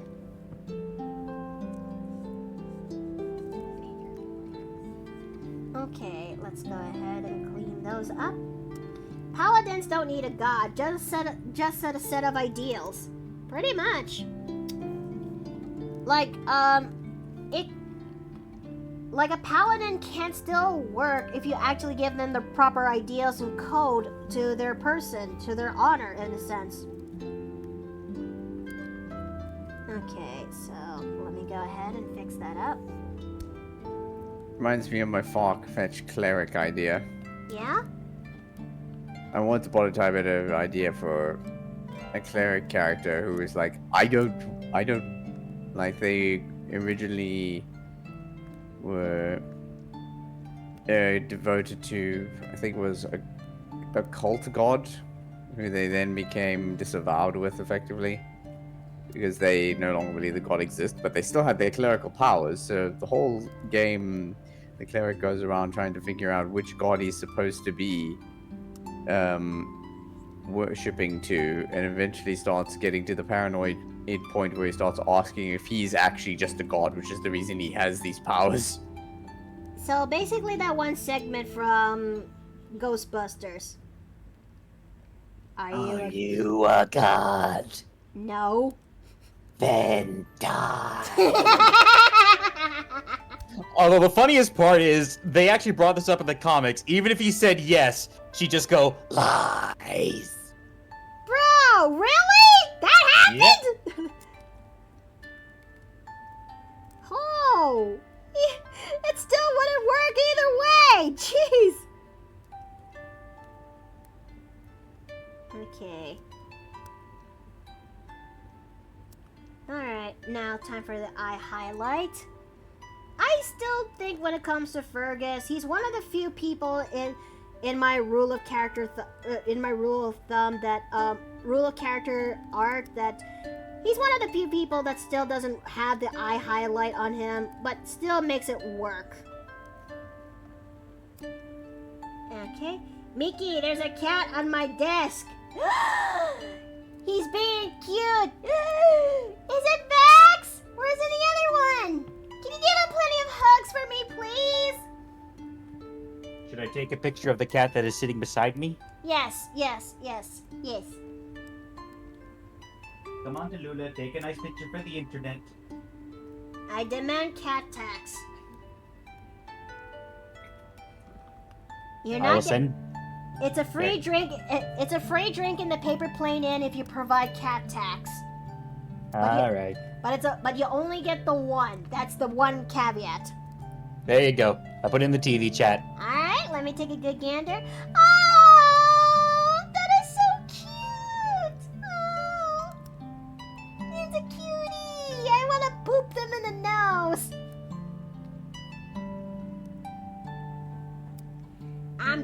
him all the pets. Good! Thank you! You know what's the one thing I really miss with my boy? He would always come over here in my office just so he could actually see Mom, and also when he could lay down on the office bed, because I have an air mattress that allows me to actually, where I can actually just flop whenever the day is over and bunch. And yeah, and he would always like to sleep here in my office. I miss my boy. I will always miss my boy. So I feel that.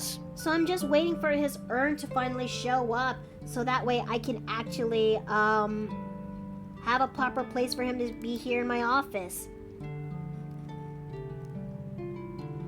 Where can I pay the cat tax? If you know me where I am in Discord, send them to me directly. Yeah, like, the thing is, here, let me put a picture to this, Knots. I was in a lot of grief when it comes to Cole's on trying to save him and trying to make sure that he is safe and sound from, but I could not, but Steve and I were unfortunately unable to save him. And we had to put him down back in Friday, if you will. And just when we were about to have that upward turn on things to for things to finally get better, that is when the shitstorm of Crafty came out. So yeah, it was the longest, hardest week that I've ever endured. But I am grateful that it did happen, because I've wanted to. I've been silent about this the whole time, you know, from the fallout to from everything from our time with our friendship to the fallout itself. If anything, I am just disappointed in him. I'm angry and disappointed. May I ask what art program you're using? I am using Clip Studio Paint. This has been my go-to art program since I've actually got myself into this back in 2019. But but you know what's the kicker in all this, chat? Once upon a time, my folks actually gave me an art program that's called Manga Studio long ago in the early 2010s. And I actually like the program, but I kind of don't know how to properly use it. I only used it for a fair bit before I returned back to Paint Till Sai and Photoshop. Lo and behold, did I learn later down the line that Clip Studio Paint used to be Manga Studio. So, man, Past Mickey is dumb. Past Mickey is very dumb. I wish I wasn't that. I wish I had knew better, you know?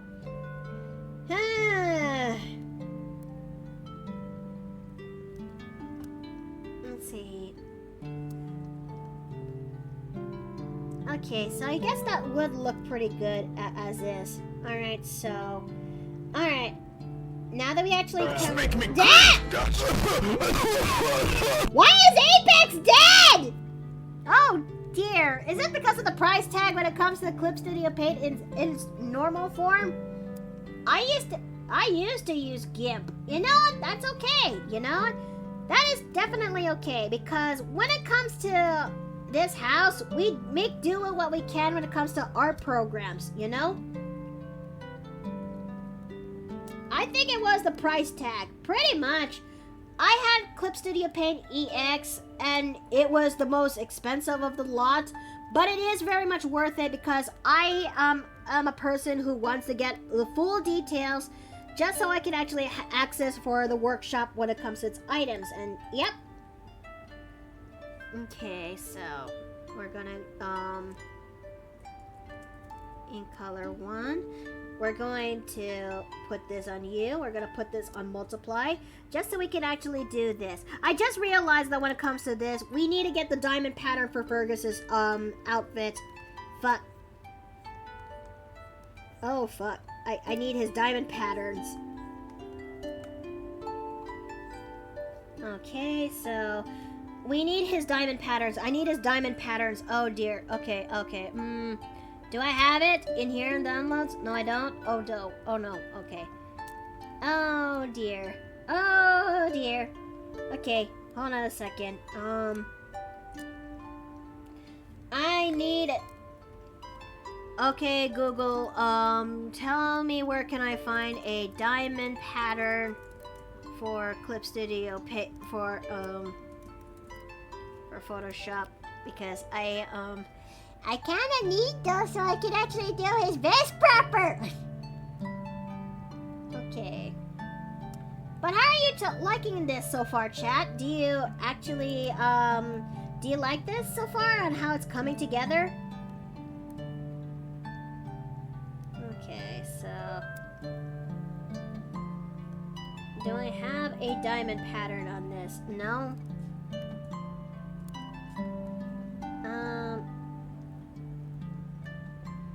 It's exceptional? Oh, good! Okay! Oh, okay! I have diamonds!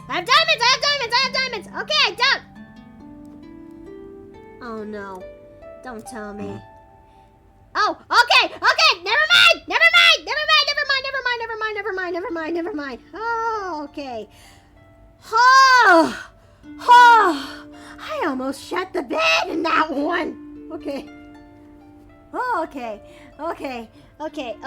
That's fine. This is fine. Everything should be fine. Everything should be okay. There is nothing to And nothing can go wrong. Oh no, it all went wrong. Everything should... Oh boy. This is fine. Diamonds! Yes, Banks! We found the diamond patterns. We found the patterns. We can breathe a little bit easy. I think. Maybe. I'm trying my best not to lose my shit. I mean, you're saying this is fine more than the dog in the fire. I'm not panicking. I don't know what you're talking about.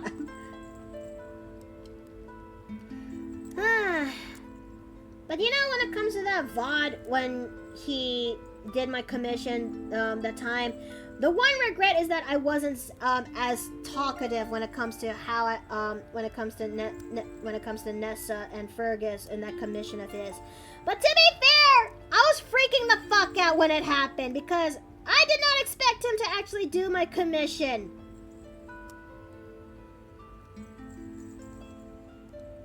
Okay. My mind mistook you saying breathe instead of breath. No!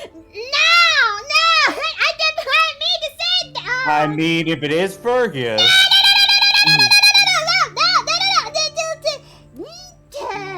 No. That comes later.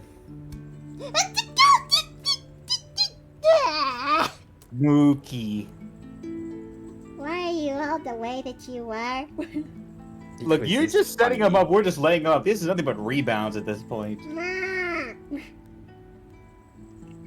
Hey, okay, now I need to put a color on you because chat is feeding this really. Chat is. Yeah. Quick, Mickey, take a breather while I signal House Gremlin. I think that's not a bad idea, you know what? Why not? Okay. We've got a monster energy ready for Gremlin right now. Oh, you did. Oh, dear. Sorry there, fellas. I'm going into a tunnel.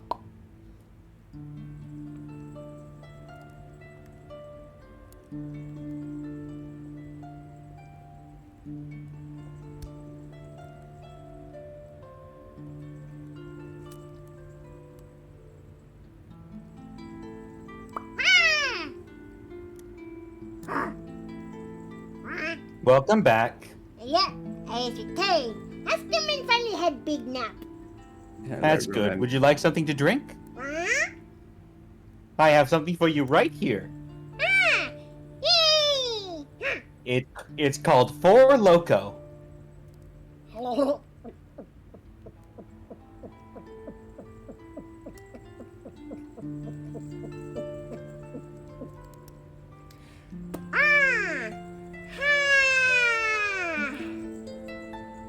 is in this? Alcohol? Oscarman actually feels fine. Oh dear.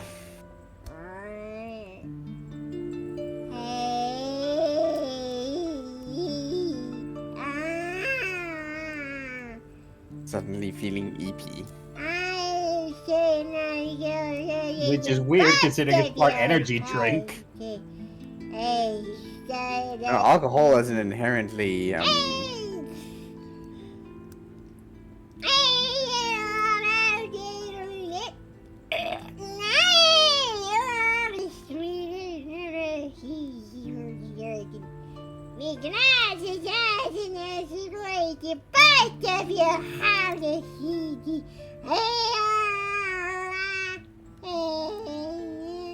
Is this Archfey or Filipino? I think it's drunken Scotsman actually.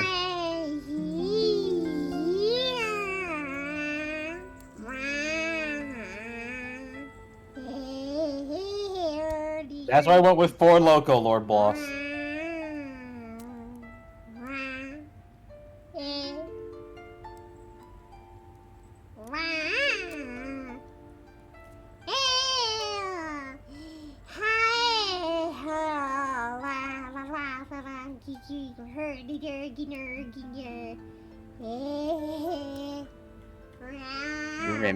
Remolin, are you well?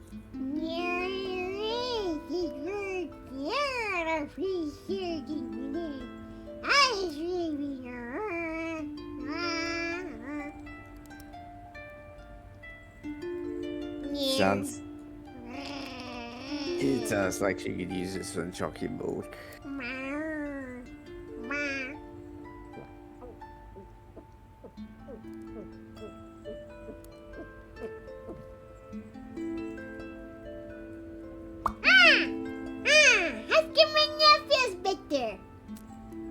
Hello, Grandma. That's good.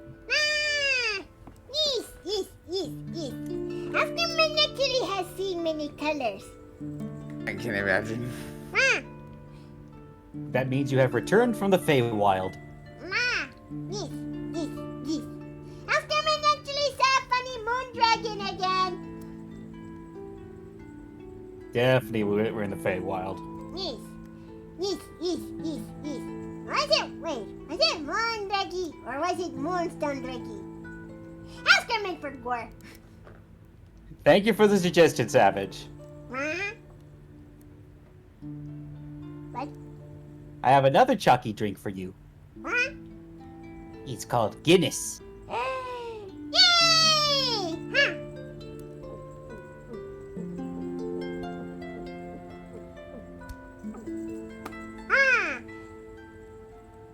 What is inside Guinea? Alcohol. Oscarman actually still feels fun.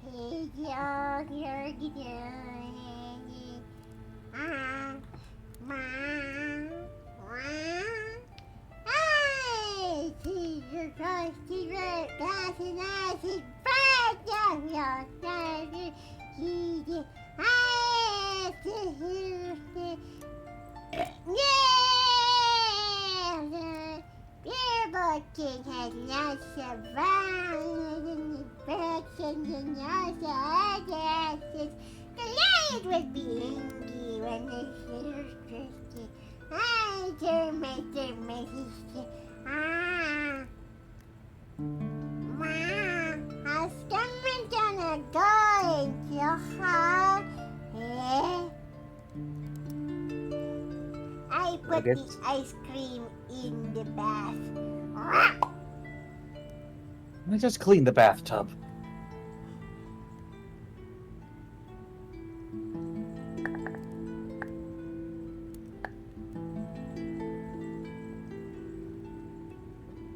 Okay, hey guys, what did I miss? What the? Why do I smell like the drinks are opened? Gremlin got drunk What? on 4 Loco and chocolate Guinness. Why? Experimentation. Oh no, but alcohol makes her eat, be a drag. I was seeing what would happen with the chocolate beverage, and especially one that's combined with an energy drink. Oh no. Well, I think the energy drink kind of failed in that one because the alcohol was the one that beats it. I think that's the best way to actually put it. Yeah? Ah, alcohol always wins. Yeah. But, oh boy, let's hope Have to that try Grem- some. Note to self: try a Kahlua mudslide next time. I really hope that House Gremlin doesn't, throw up somewhere because she made so many portable holes in the inn. Who's to say where's the hole that she barfs it out from? It's like a dead mouse in the wall. Oh no, I don't like that thought. Hey, listen. Yes, Lord Bluff? Mickey, we got ice cream sundae in the bathtub. What? Which one? There's a few bathtubs here. Oh man, I got a lot of stuff to clean up. Huh? That is not okay. That was the polar opposite of okay. Nah. Is Gremlin going with you or staying in the inn? Most likely she's going to be coming with me. We try to get her to stop, but she's very persistent. She really wants to come along to Hawaii. Now, will she have a ticket, or will you put her in storage? Most likely put her in storage, knowing her. I'm just imagining a little dog carrier for her.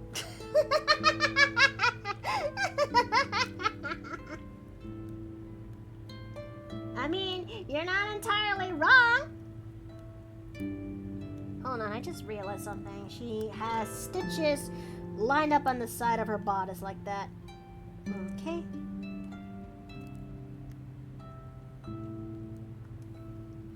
Also, rocky road with an actual rock? Come on! Oh no! I mean, it's not House Gremlin without shenanigans that comes with it. Some things in this images that will be tweaked up when we get the chance, but that's okay. Okay, so let me see what needs to be done. Alright, you can't have Ness without her, with her perpetual face being read about all this.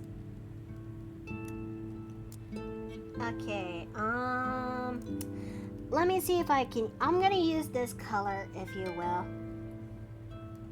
A cold iron dog carrier. Oh dear, no, that's torture, don't. That is torture, though, savage. And Ness has a cute thing that she, her blush reaches up to her ears. And, maybe it's just me, or should I actually just increase the titty? Yes. Nessa is baby. Baby, I said. I mean, yeah. She is basically she is basically baby.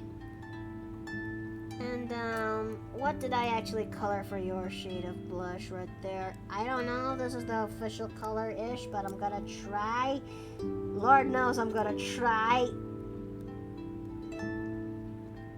I'm basically doing something.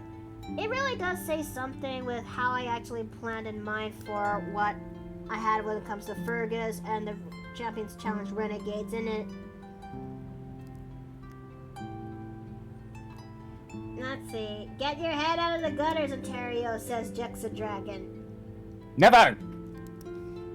Hold on, I just had a bit of a thought. What's my follower count ever since I saw that last follow? Oops, hold that thought. Oh! I'm one number away to that funny number. 65.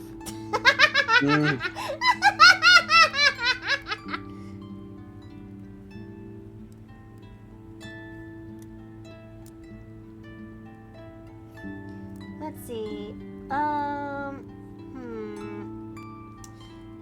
What else is also something I could definitely share when it comes to Fergus and the Champions Challenge Renegades? All right.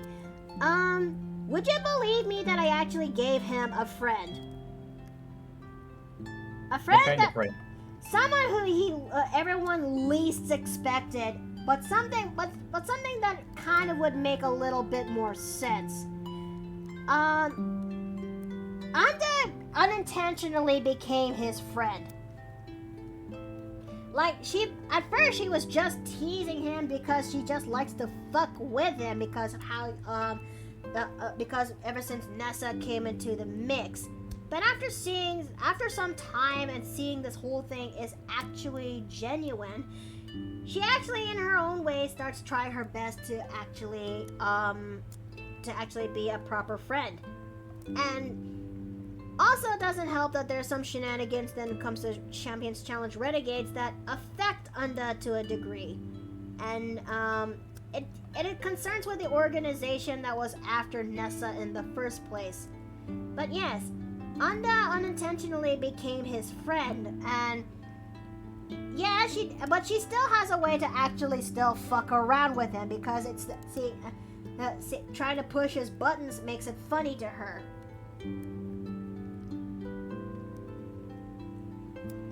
She became his wingman. I mean, it's not a bad idea.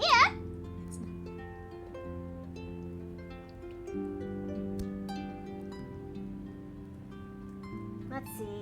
I'm also on the fence on dabbling this one other idea that she's also takes a liking to Warhammer 40k minis, if you will. And I also had this one little fun idea that what's Nessa's husband's name again? Technically he's not really well, more like this one. His name is Fergus, but technically, in a sense that, well, not. Okay, I'm trying to find the right words to with that. Smiling like an idiot. But you're not entirely wrong on that one. There was a point that later down the line where the Renegade Rangers, had to do something that is big and outlandish. When Nessa got kidnapped, she was about to be forcefully married to someone that she doesn't want, if you will. The one who's in charge of the whole thing when it comes to the organization. So when the Renegade Rangers found out where they're actually located at, well, there was a plot point in Champions Challenge where the Passion and Renegade Rangers will have to protect a wedding. In my story, the Renegade Rangers went as far to crash a wedding. Now, which of these two sounds even more fun to participate in? I'd say crash the wedding.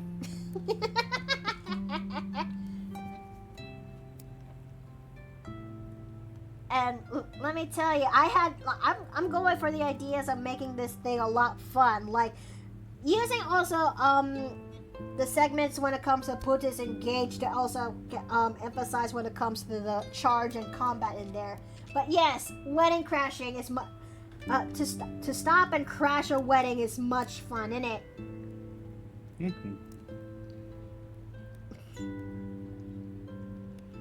And also, I was thinking of something in the leagues okay, I was also thinking something in the leagues that, there was also a segment where there's the eye objects bit also happens there too. And it would also be pretty much fun. But that crashing the wedding actually is the first part of the climax of that story, mind you. Okay, so so we'll just keep the shading to slightly minimum, and we're gonna do something that Crafty didn't do. Make the lighting not sinister. I mean, it would make sense if they are in a dark environment and the shading is like that, but still, bruh. How many more L's do you need to have in your closet? Okay. And let's see. Just that deep Russian music as they storm the gates. Something like that.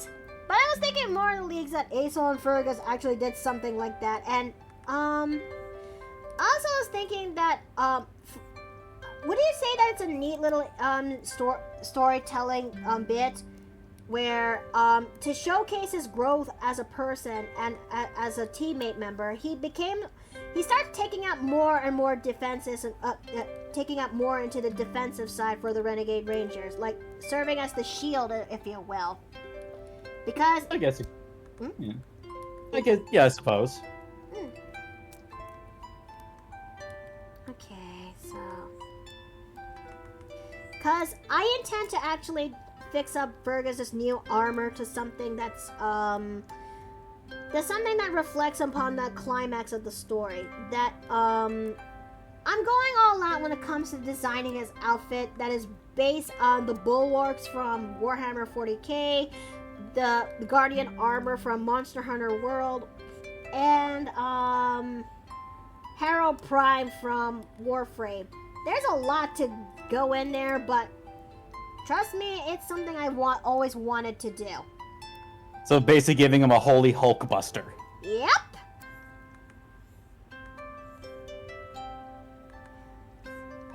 I mean, you gonna, if you fuck around, you're gonna have to find out. I just wanted the bit from Brain Dead, just, I kick ass for the Lord!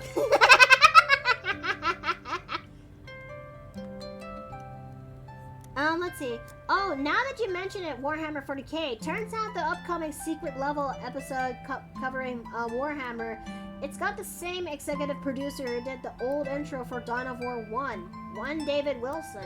Neat.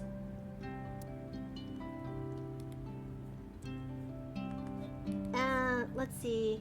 Correct me if I'm wrong, but is that against your wishes as the commission?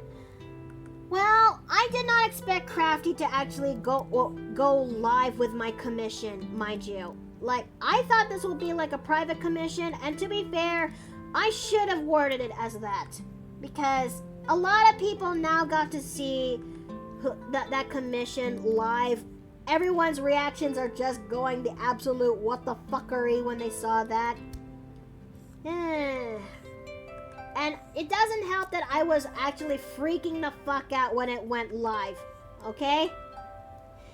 I actually wish I was there in present when that happened, so I could actually explain to the world out there who Nessa actually is, and why did I actually like Fergus, and what is up with that. But then again, I would be freaking the fuck out. I would most likely scream with it when I actually went in there live.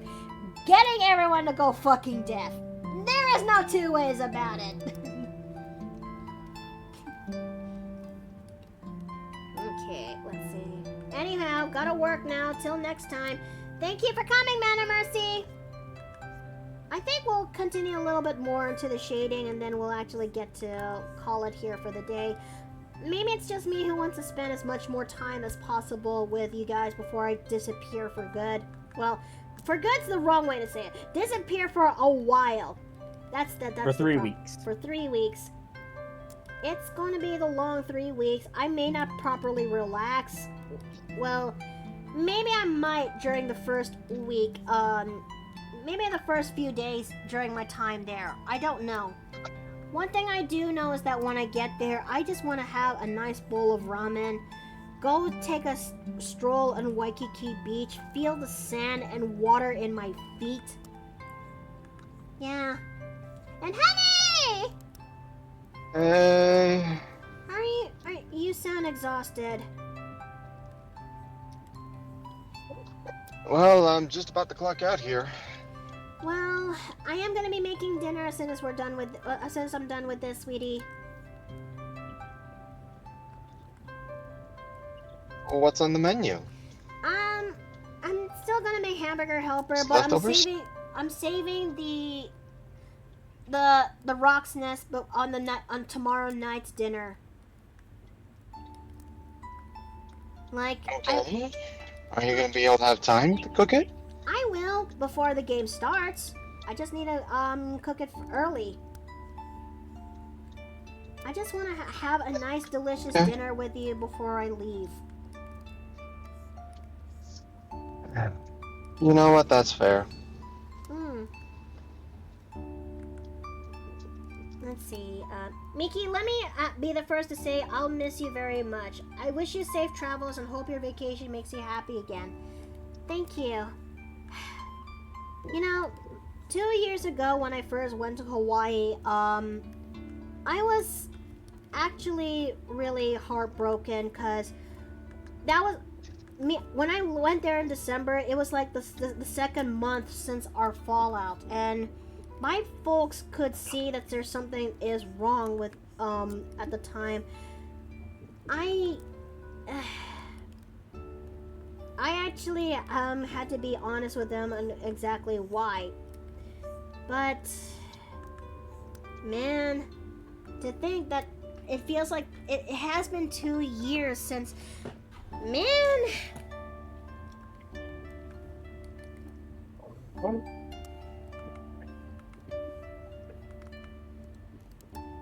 But I'll be fine, chat. I will be. It's just that I got bigger things to worry about during my time there. That you most certainly do. Mm-hmm.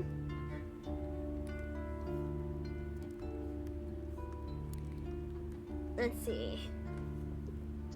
I think I remember someone once upon a time asking me this one question regarding to Nessa. She's a druid. More specifically, she's a shepherd druid, if you will. So there's a lot of so she is basically my summoner build that I wanted to actually give it a shot to try, and well, it's something I still need. It's something I really hope I can actually pull off proper. Oh. Okay. Let's see. What else does I actually share a case when it comes to Nessa and Fergus? I think I got just about everything when it comes to, well, everything I can at least share that is not spoiler worthy when it comes to Nessa. Cause a lot of content I had for Nessa really is spoilerish territory. But yeah. But I will say that the fanfic I had in mind, Champions Challenge Renegades, it started off all the way from Lord Pack and it would end somewhere in the area of when they got to Artificer, the Artificer City. And yeah, like, it's still hard to believe. Okay, my brain is trying her best to keep up. Okay.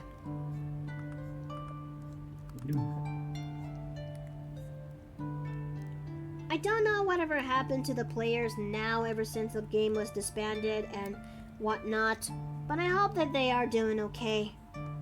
They're doing well. Heaton's still doing her own thing. Scarlet and Caden are still doing streaming. Basically everyone from there is going on to do their own thing, and they're doing well. That's good.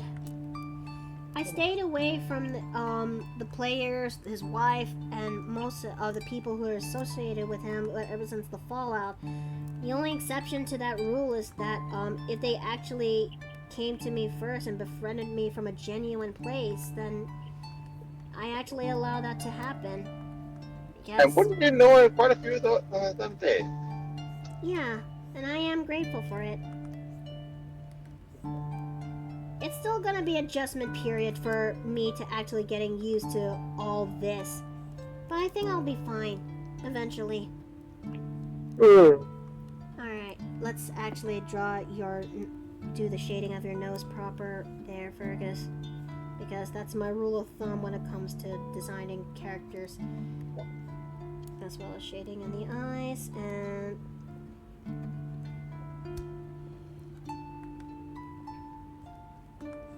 Let's see. But there will come a point that I will still stream every now and I will stream once or maybe twice while I'm there in Hawaii. I guess it all depends on how on how the outcome kind of goes. Okay, so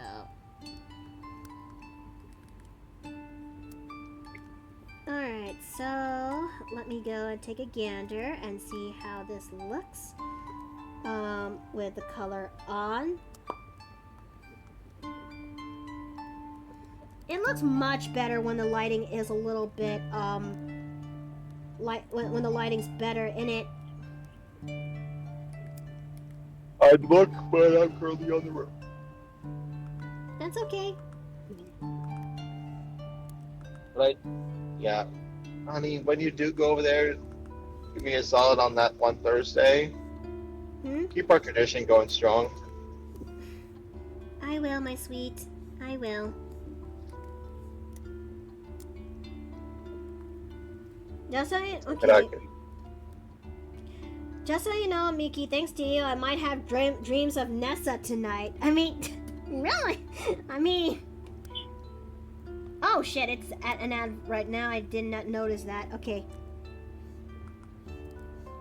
Let's see. I guess while we're here, we could use this moment to actually do some questions and to do some questions, if you will.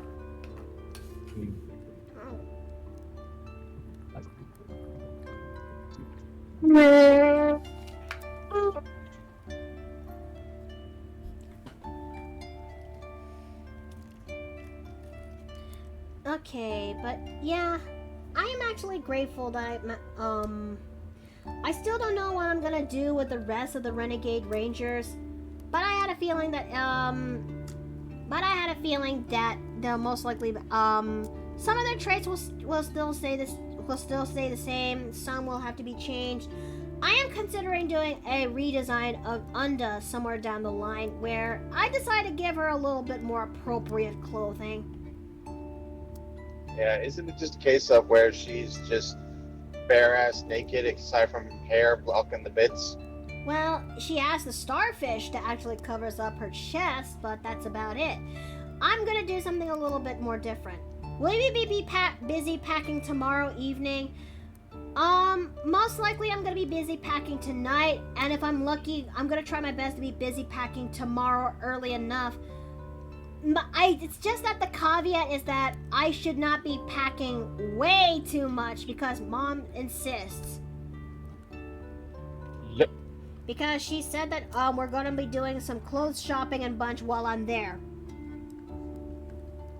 So I should be able to make some time to attend tomorrow's game one more time before I leave because I would really need it. I really want it. I really want to play before I leave. I know it sounds weird, but it's the truth. We won't be doing the game on Wednesday though, because we need to spend that time A, packing, and B, sleeping. Pretty much. So, well, no, honey, I leave on Wednesday.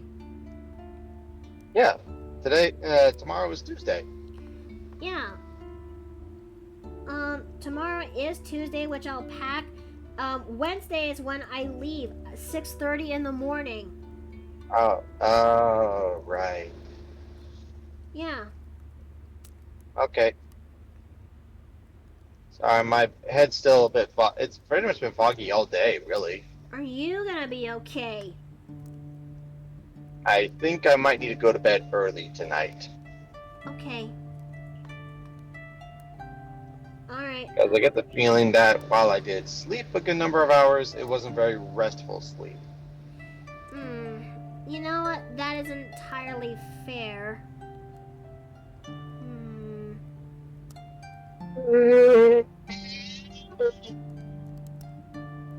You really do sound like you're exhausted, hun. Well, I did work 10 hours. you think you're gonna be okay while I'm gone? I'll make do the best I can. Okay. Alright. I will say that my diet will probably consist of less hot meals, though. You're gonna miss my cooking. Well, Not from a lack of skill, but mostly just lack of time. you know what? That is entirely fair.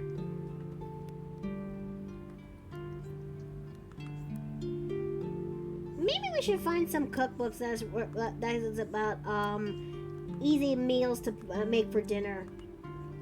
Maybe. I mean, I know for sure is that crockpot dinners definitely need to be back on the table. Oh yeah, 100%. Who doesn't love a good crockpot dinner?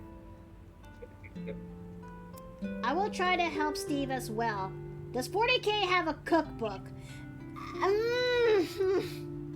Nothing that doesn't have anything regarding corpse starch. Yep. And if you're talking about 40K, most people don't get anything besides food paste unless you're a noble or something. It'd be like that though. I think if anything, D&D cookbooks are most likely ideal. Mhm. Alright, let me actually make the base on Nessa's hair for the lighting on this, because I have an interesting system when it comes to doing the lighting on Nessa's hair. Okay, no, outline. Like, let's make this thing 5 and... No, okay, Okay, then, Alright, let's... 5 definitely is not the strongest, so... There we go. Then, I think we'll go as far as to design Nessa's, hair highlights when it comes to her head, and we'll call it a night there. I'll render this to, later tonight. Sounds like a plan. Mm-hmm. Well, what do you think of this one so far? So far, so good. Thank you. Mm-hmm. I'm just grateful that I'm not the only one now who actually feels how Crafty actually portrays Fergus, and I'm actually grateful that there's not much people who actually are throwing shade this time around, you know?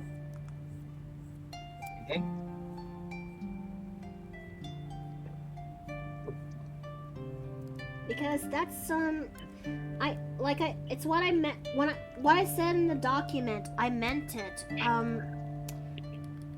My love for Fergus did not sit well to not just Crafty, but to others too, especially those who actually witnessed him firsthand on how he actually acts. And Crafty encourages a lot of people to actually just hate on the guy, if you will. But I just don't hate him, you know? I genuinely love this character I genuinely love this character, so it doesn't make me feel a little bit more confident on sharing this kind of thing to everyone else. Mm.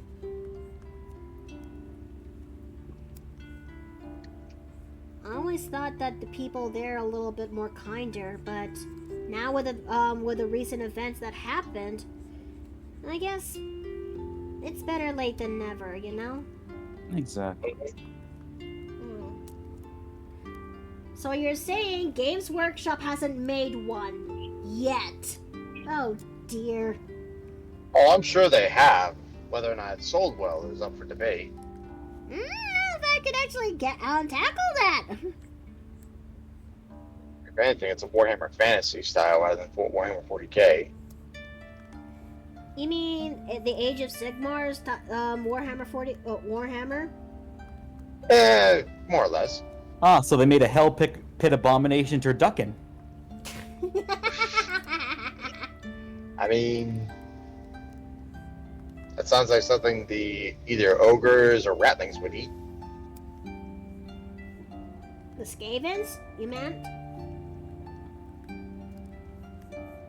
Yeah, Skavens, the little fuckers. They're rat ogres. No, some of them are rat ogres. Okay. Multi-armed rat ogres with blade hands. They deserve to be burned. I know there's a lot of people who are like the Skaven. Because they're funny rat men. They like the rat men. They like the ogre. They like the orcs. Some people like the shaggoths. I actually, part of me really wonders if there's some people out there who actually went as far to take minis that is from Warhammer Age of Sigmar to improvise for their D&D campaigns. I had a feeling that there's some people who actually does that. Absolutely, if they have the armies. I mean, I've added Hell Pit Abominations and Terrorgeists into D&D at one point or another. Mm-hmm. Oh, excuse me. Let's see, I mean, just imagine this, hon. You're in this great labyrinthian maze. You find the end. You find a wizard. No, not much taller than your average man. Turn around, start to do a monologue, but as he monologues, he grows taller. His skin turns from a standard shade to red. He grows wings, and then all of a sudden, you put down a mini of Magnus the Red. oh. Yeah, that would actually be shitting my pants too, if that were to be the case. Or you go up against, you go a Curse of Strahd campaign, and he turns out transforms into a Terrorgeist. Even more terrified, you know? Oh, you know who would fit actually in Curse of Strahd? Huh? A Night Lord. Oh, no. No. Thinking about it now, I think Fergus will not be a huge fan of Night Lords.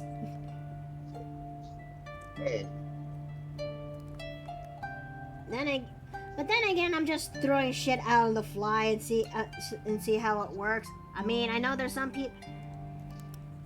I mean, he would most likely respect those who chose the Thousand Suns, as well as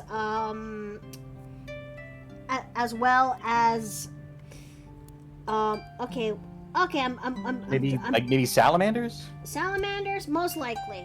He would also respect that, and he would also respect those who also chose Blood Angels too. One thing he will Blood Angels. Yep.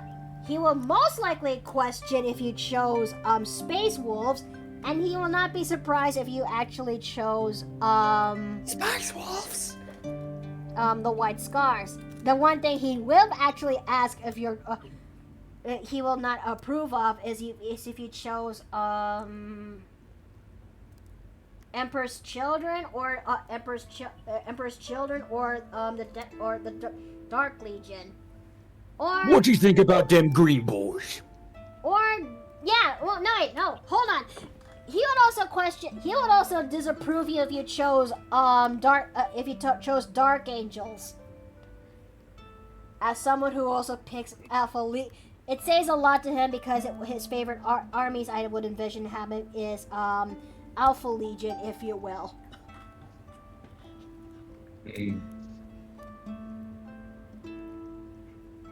Okay. Vikings are great. Yeah, they are. Yes. They are.